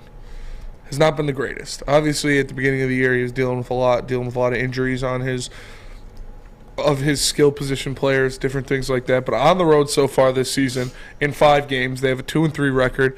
Jared Goff only has 2 touchdowns to 4 interceptions, but he still has a 65.6% completion percentage, 1,135 yards, and an 81 QBR. Why'd you write that down? Did you write that? Stick probably wrote it. What did you write down? Jared Goff is my daddy. Does the lack of production on the road so far this season concern you with the Lions going to the Netherlands and playing the Jets? No, I think the road stuff is like overblown. Maybe to the point where you can point out the fact that he is when he was in the NFC and then playing outdoors, it was in LA. That's pretty nice, right? It's a pretty nice area to live. Nice area. 2, we are a dome team. So obviously putting up these big offensive numbers, typically within the dome, quite clearly. Now we rattled off the numbers there too. The numbers on the road aren't as great as the ones at home. So maybe a bit, sure, you could say that. But you look at the New York Giants, I'd say is pretty a fair comparison to the New York Jets in terms of like the defense is like the strength of the team.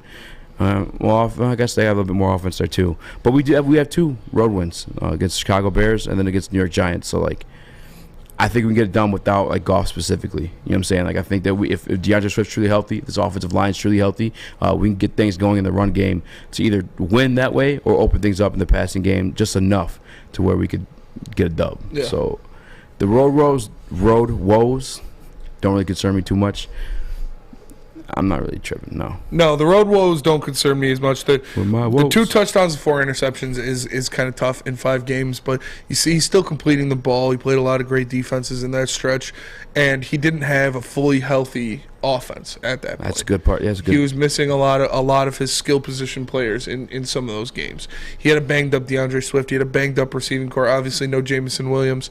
So I think it'll be better. I think we'll see a better Jared Goff, just on top of the confidence that he has coming off of this past stretch of games. I think he'll go out there and he'll produce, hopefully, at a high level. And the road woes don't scare me as much as the paper might make you feel as you see them on paper. JB, what do you think about that when you hear that in 5 games they're 2-3 and he only has 2 touchdowns to 4 interceptions on the road this season? It's kind of crazy though. Well, I mean, yeah, of course that number sucks, but I don't think Dan Campbell and Ben Johnson are just gonna let this continue. I feel like during this whole week they're gonna prepare him as much as they can, especially with the outdoor element right now. Hey, they might be practicing outside all week. Just prepare them for the cold that is going to be in how does Eazy say it? The Netherlands? The Netherlands. Yeah. I mean, I'm looking at the ones that were outside, I guess. So maybe, I don't know. New England obviously was an outside road game. 229 yards for Jared Goff, 54% completion, 1 interception, 1 fumble. Dallas was indoors. The Bears was outdoors. That one was a victory, 236 yards, 73% completion, 1 touchdown. The Bears have a terrible defense, though, so I don't really know how much we're going to buy into that one. And the New York Giants, 65%, only 165 yards, no touchdowns, no receptions. I do believe that they're going to lean on the run game. They're going to lean on that offensive line. Yeah. They're going to lean on Jamal Williams to be a bruising back and go in there and try to take the Jets' lunch money early.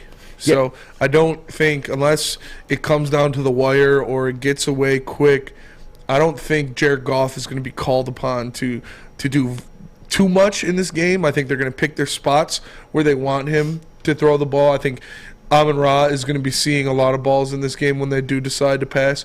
But I expect them to lean on the run game pretty heavy in this one. David Webster says, tiny hands, Goff better hold onto the ball in that cold weather. New England did the game. He fumbled quite a bit. Yeah. 1 scoop and score.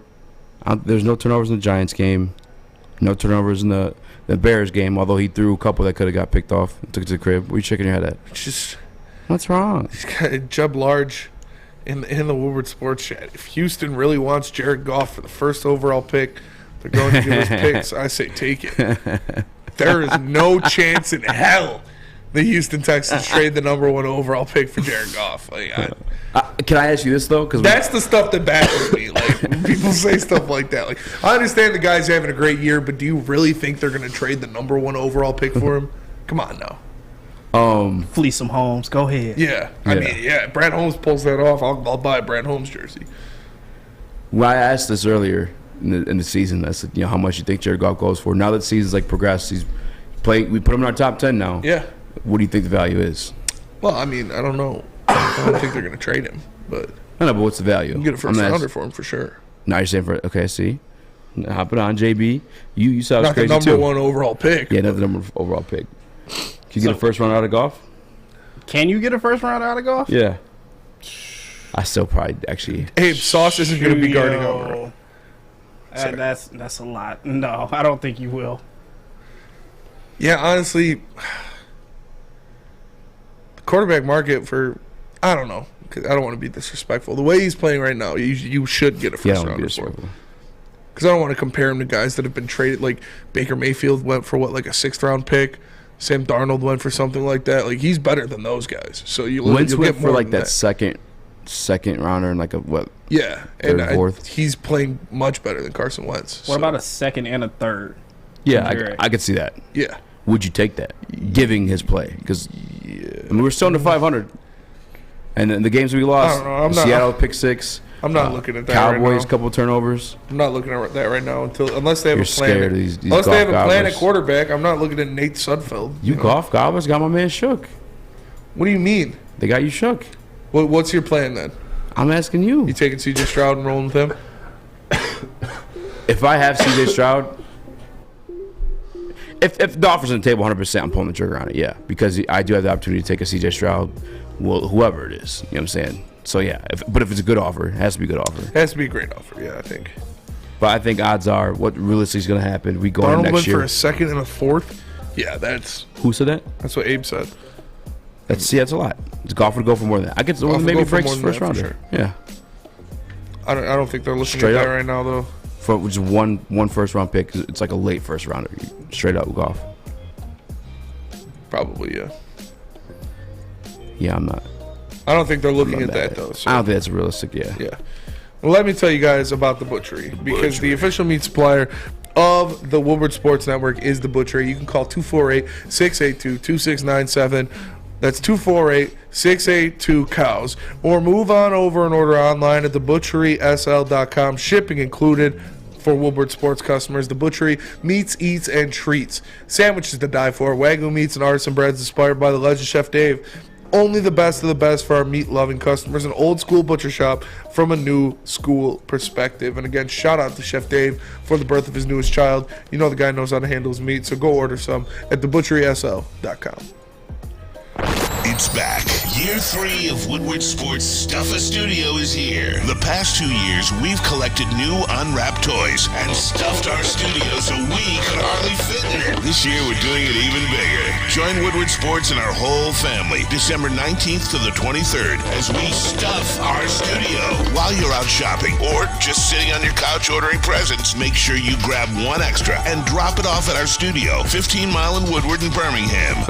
We'll be collecting toys around the clock to make sure every child in Mott's Children's Hospital feels the warmth of the holiday season. It's the time of year to do for others. Help us stuff our studio. Special thanks to all the wonderful elves at Meyer and Guardian Alarm for keeping the toys safe. Stuff a Studio 2022 with Woodward Sports.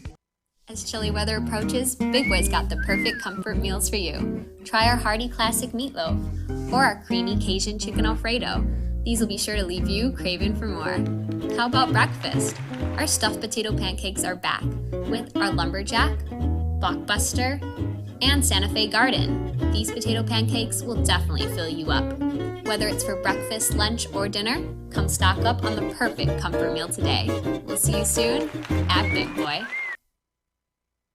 My name is Lee. I've lost 35 pounds on the Custom Health Center program. So the 3 biggest benefits that I've gotten from this program has been, I'm not snoring anymore, I have a lot of energy, it's great, and oh, by the way, look at this. No, I'm just kidding. No, I'm just kidding. Call us at 844-789-THIN or visit CustomHealthCenters.com for a free consultation and get started for as little as $5 a day. You have an opinion? Make sure it's seen and heard. Corner, jumper, tweet us, hop on the YouTube chat, slide in the DMS at Woodward Sports on all social media. Decked Out Detroit is back, and they're all decked out for the holiday season with the return of the Cadillac Lodge in Monroe Street Midway. The Midway has a giant slide, winter bumper cars, and an indoor arcade. Plus, you grab drinks before and after the games at the Lodge. Shop, eat, and play downtown all winter long with DeckedOutDetroit.com. What up, though, everybody, and welcome back to another episode of the Woodward Heavyweights live on WoodwardSports.com. For the man to my left, Speak Easy, I am Spencer Raxter. We have Quarantine Chris in the TD booth, JB Smooth on the ones and twos. We just got done talking about Jared Goff and his road struggles so far this season, but we both said we're not too worried about it because we expect them to rely on that run game a little bit, not ask Jared Goff to do too much. Yeah, I mean, they got, 5 road games this year? 2 of them are wins. You can't really trip off the road woes too much. I mean, and the ones we got are, I don't know, actually. You could probably make the conversation for, Chris, will you do that? I'm never going to do it while I'm actually talking. All right. I apologize. Just letting you know. I'm sorry. Just do it on my camera. You're like, I'm trying to talk and stuff. I love you, though. It does concern me a little bit, though, because you look at the road woes and the games he didn't perform, they're also like in line with a top 10 defense, in which is both the situations this weekend. Yeah. I did speak on that offense, though, but I don't know. A lot of the success of this team is going to ride or die with Jared Goff. Oh, yeah, that's for sure. I don't know. I didn't process, as you said, a lot of the success of the team, yeah. That's for sure. I mean, Jared Goff, the Lions will go as far as Jared Goff carries them. That's the fact of the matter. And we'll see how he performs. I love this is a big test for him. going on the road in a hostile environment in the cold, playing against a playoff caliber defense, one of the best defenses in the league. We'll see how he does. I expect Amon-Ra to play a lot. I don't know who Sauce Gardner is going to guard. Probably DJ Chark, I would assume, or we'll see how that matchup looks. But yeah, I'm excited to see how Jared Goff kind of answers the bell against this New York Jets defense. But back to the draft, but not the Detroit Lions draft, the Detroit Pistons draft. Sheesh. Because, as you know, Cade Cunningham is officially done for the year. He's having surgery to fix his injured shin, and he won't be able to return until next season. His inner belly button. He's making it an outie. But Cade's done for the year. The Pistons look like now they've officially wrapped up a top 3 spot. They're going to have lottery odds. They're going to be one of those teams that has the best odds to land the number 1 pick. And as you know, the man himself, Mr. Wanabang is the prize jewel of this draft class. Easy, you wrote down, Detroit Pistons season is Wemby or bust. No more guards. Care to explain? Yeah, no more guards. Our guy Anthony Pistons Talk tagged me in a video. Like, look at this guard. He sure looks great, don't he? Yeah. Don't want him. Don't give a shit. We have a trio of guards right now between Killian, Ivy, and Cade. Why on God's green earth would we draft another one? DJ Khaled voice. It just makes zero sense to do. It's Wemby or bust, 110%. If we don't land a number 1 overall pick, and I doubt this will work out in our favor, but you pick up the phone and try to trade up or maybe trade back. I mean, it can't be Wemby or bust because ultimately it's not in your hands of where you're going to fall in the lottery, right? But it's just that's the goal of this season for me as a Detroit Pistons fan. Wemby or bust, and I'd be cool with Amon. You know, he looks straight. Yeah, honestly, Amon looks straight, and he's that wing that I've always wanted. He could stretch the floor, knock down the 3. I have no beef with that. But like to me, big Stanley Johnson guy, huh? It hurts at this point. You know what I'm saying it just sucks. Yeah, it sucks so bad, and I'm throwing the fit. I'm throwing the at him. I'm no longer patient for it. Give me Wemby. Let's get this thing on. Let's get this show on the road. Yeah, damn it. That's fair. Chris, how do you feel about that? You're a big Pistons guy.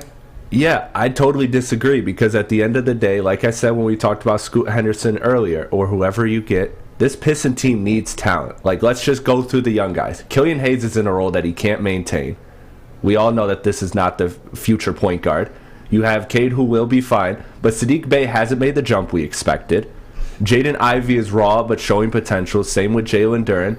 So at this point, you just need talent. You just straight up need talent, and you have to deal with the rest. Everybody wants to compare the Pistons to the Pelicans, the Grizzlies, all those young teams that made those quick jumps and grew Atlanta as well.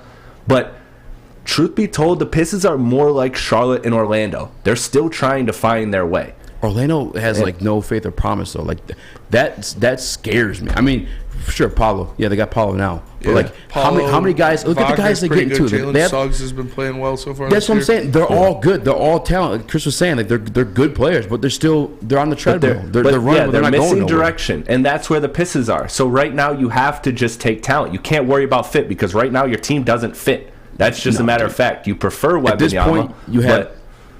I mean, you can find a trade partner if you're number 2 and Scoot's like staring at you. 110%. You can find a trade out of drafting Scoot. Yes, we don't need any more guards, bro. If you're telling me Ivy's what Ivy's supposed to be, and I'm not even going to ask you what Cade's supposed to be because I truly believe in everything that I think Cade's going to be. I don't need Scoot. No. I mean, I would take that and a swap over Ivy. You know what I'm saying? Like, sure, because she shoots more consistently. But Ivy hasn't been bad at shooting the 3 ball. Like, yeah. I guess, yeah, Scoot, you'd have to move off of Ivy if we draft Scoot. Like, so something's got to shake. So someone's got to move. You're now locked in at 4 point guards, 4 drafts in a row. Yeah, that's why makes I don't zero like sense. That's why I don't like it. Like, what are we doing? I mean, look, it's not ideal, but at the end of the day, the Pistons are truthfully in a position where they need talent, and you can worry about these things later. But look at you brought up the example of the Magic. Talent. Yeah, but nothing yet. We'll get into this. I don't know if we're doing this in the next topic, but how far away is the Pistons And look at Orlando. Ask that same question to Orlando. Yes, they have great pieces. They have fun pieces that play well, but realistically, how far do you think Orlando is away? Well, that's what I'm saying. You can't just keep drafting talent. At some point, you have to draft something that fits, something that works, right? That's a preference, but it's not a luxury that Detroit has. It's just not, because truth be told, you really don't know anything about most of these young guys. You don't really know, other than Cade, and you think Isaiah Stewart is kind of rounding out to be what he is. You like what you could project Jalen Duren to be. You like what you could project Ivy to be. But at the end of the day, again, this is not ideal. This is not your preference. But you have to, of course, take calls and see if there's a better option out there. Maybe there is. But at the end of the day, you can't just lockstep yourself in. If you're at 2 and you can't trade that pick, you got to take Scoot. You can't just take the guy who's a clear tier below. Someone has to alternate at that point. I'm not sitting on 4 point guards. Like, I'm just not 100. Especially, I'm not sitting on. I'm for me real with you. I'm not sitting on Scoot and Ivy at the same time at all. Scoot, Ivy, and Cade. I'm not. If anyone's going, I mean, it's Ivy in that situation too. Like, I gave you the Orlando situation, talent, not going anywhere. And I look at a team now. This is off the top of my head, right? But the Warriors, point guard Steph, the first pick of the bunch, right? The lottery stuff. Another one. Then you move on to your shooting guard or wing, because Draymond was before Clay.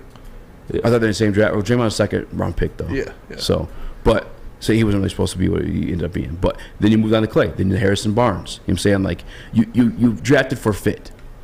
There may have been other options with a higher. That's like the upside argument, and I get it sometimes. Like a guy with Shaden Sharp, I would take that upside. But like, what has a higher upside? A 401k or a lottery ticket? Technically, the lottery ticket. What's more safe, or what are you more safe to bank on? Is going to do you better for sure? Yeah. The 401k. Yeah. You got to draft for fit at some point, especially if your ultimate goal is to win. So who's the guy? If it's not Wemby, who's the guy? Look, if you could, it sounds so disrespectful, and this guy loves Detroit. I hate saying it, but if you could move off of Ivy, I think that's way too early to have that. Yeah, you tell me when we come back. I like Scoot, but that's way too early. If they're 2, they're taking Scoot, but. Yeah. If you're as much of a hater as Eazy is, I'm not a hater. I'm just kidding, bro. Calm down. God. We have the place for you where you can talk to somebody through these problems. That is SMA, or the Sports Marketing Agency, because the Sports Marketing Agency helps deal with substance abuse and mental health issues. Their new podcast, This is the S Word, helps fight the stigma about seeking help. If you or someone you know is struggling, head to thesportsma.com and get the help you deserve. Love Woodward Sports? Love wearing clothes? Then you should be wearing Woodward Sports clothes. Check out our full line of merch at woodwardsports.com. Just click on Shop. We have all your favorite designs, like Dan Campbell kneecaps, Beverly Hills Goff, Woodward Golf, and of course, our own logoed out merchandise. Men, women, infants, kids all love Woodward Sports. Impress your friends. Impress your boss. Impress your dog. Buy Woodward Sports merch today. Introducing the Planet Fitness Guide to getting that post-workout glow. Step 1. What's your why? More epic energy? Better sleep? Blow off steam? Step 2. Join Planet Fitness for just $10 a month and get moving in our clean and spacious clubs. Step 3. Bask in that post-workout glow. Join Planet Fitness today for just $10 a month. Join today at any of the 50-plus Detroit area locations. Make sure you download the Woodward Sports app in the App Store and the Google Play Store today. Take Woodward Sports with you wherever you go and listen live on your phone or mobile device.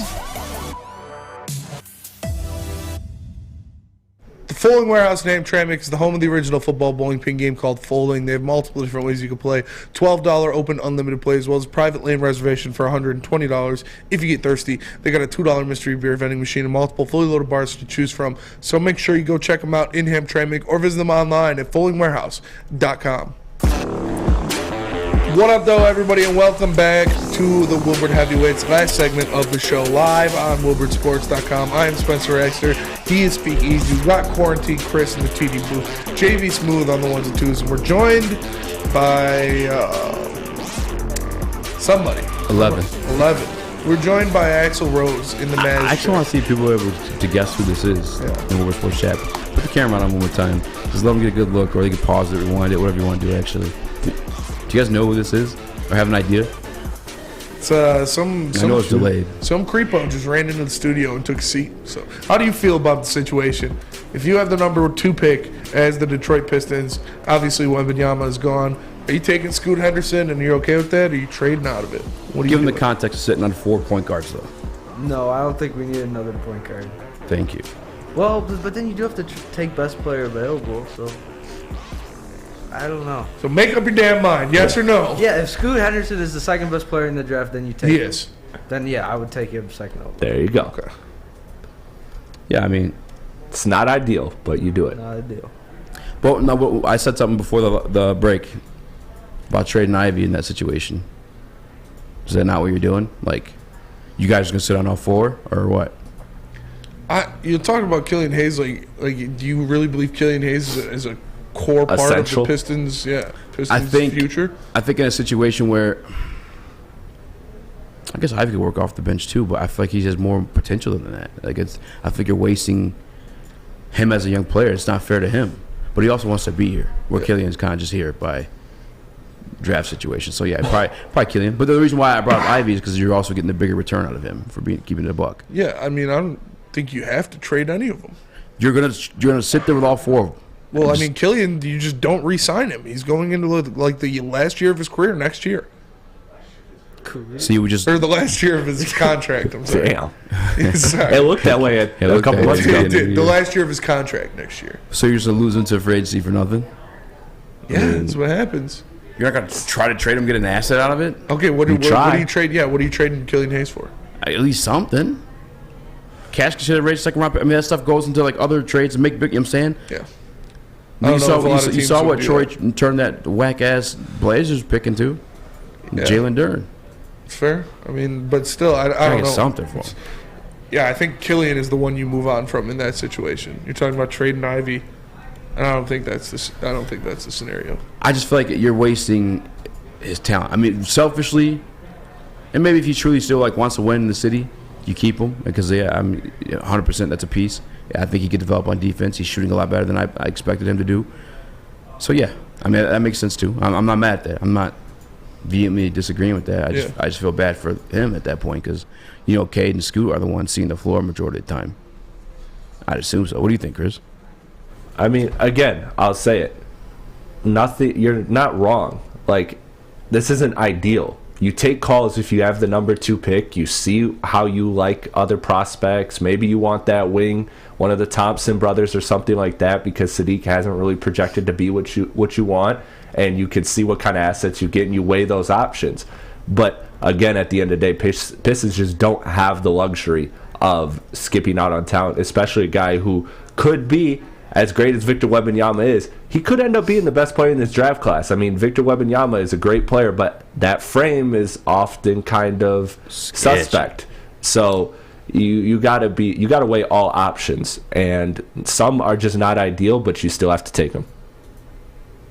I put a poll in the Woodward Sports Chat. I know we're closing the show here shortly, but draft Scoot, trade the pick, trade Ivy and take Scoot, trade Killian, take Scoot. I feel like we gotta get Jeff on for this one tomorrow. Yeah, it's. Or I mean, Kool-Aid there's a lot of different things that you can do in that situation, but I think if you're in that number 2 spot, you take Scoot Henderson, and then you figure it out later. Because but that doesn't work. That's what we just got done talking about with the Orlando Magic. That's what the 76ers were stuck in that rut for the longest time. So again, the Cleveland Cavaliers were stuck in that rut too. You're trading out of that pick, or you're taking somebody over. I mean, obviously you're taking a pick over the second best player in the draft. Say one more time. You're taking someone over the clearly best second best player in the draft. Well, clearly it's like Chris said. We don't know what these guys are. Right? He's clearly the second best player in the draft in this draft class. Yeah, but long term, in the class, sure. But like long-term career. So okay, are you taking someone over the player who is clearly the second best player in the draft? In the draft situation? No, I'm trading back. I'm not gonna pull the trigger and take aim at 2 when I know I can get stuff for 2 because Scoot is a value. Yeah. It depends what you get offered. Yeah, it depends what you get offered. You haven't spoken up on this one. Excuse me. I'm trading that pick just because, as you said, I don't want to see us sitting here on another guard again and again and again. So Yes. I'm gonna trade back to see what I can get, especially if that number one spot isn't there I for don't like the prospect of drafting a fourth point guard in a row. Yeah, at a certain point you have to draft for fit. It might just be how the cards play out. Celtics drafted for fit. Warriors drafted for fit. Teams that didn't draft for fit. Orlando stuck on the treadmill. 76ers up until Embiid got healthy, they were stuck on the treadmill for the longest time. The Cleveland Cavaliers stuck on the treadmill for the longest time. I mean, I don't know. Cleveland Cavaliers drafted best player available, but they also got LeBron James, so that helps. No, that's what I'm saying. Like before LeBron came and saved them, they were just on the treadmill. Well, before LeBron came to save them, they only had Kyrie Irving. They had Kyrie, that Anthony Troy Bennett. Weaver is not drafting Anthony Bennett as the best player available. Anthony Bennett didn't even. No, he wasn't. Anthony Bennett was a reach. I mean, obviously this is for the moment topic, so we'll do some more homework on comparisons like that's. Yeah, I just think it's hard to if you lose out on Wemby, you lose out on Wemby. But Scoot is by far the second best player in the draft, so it'd be hard to pass up on that. Yeah, I mean, as I said, you trade the pick, or that's passing up on it. Yeah, that's passing up on that. But that'll do it for us today. We appreciate you all for tuning in to the Woodward Heavyweights live on WoodwardSports.com from 5 to 7. I am Spencer Raxter. He is Speak Easy.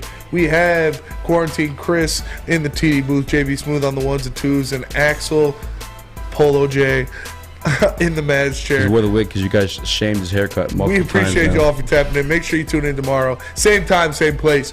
Peace.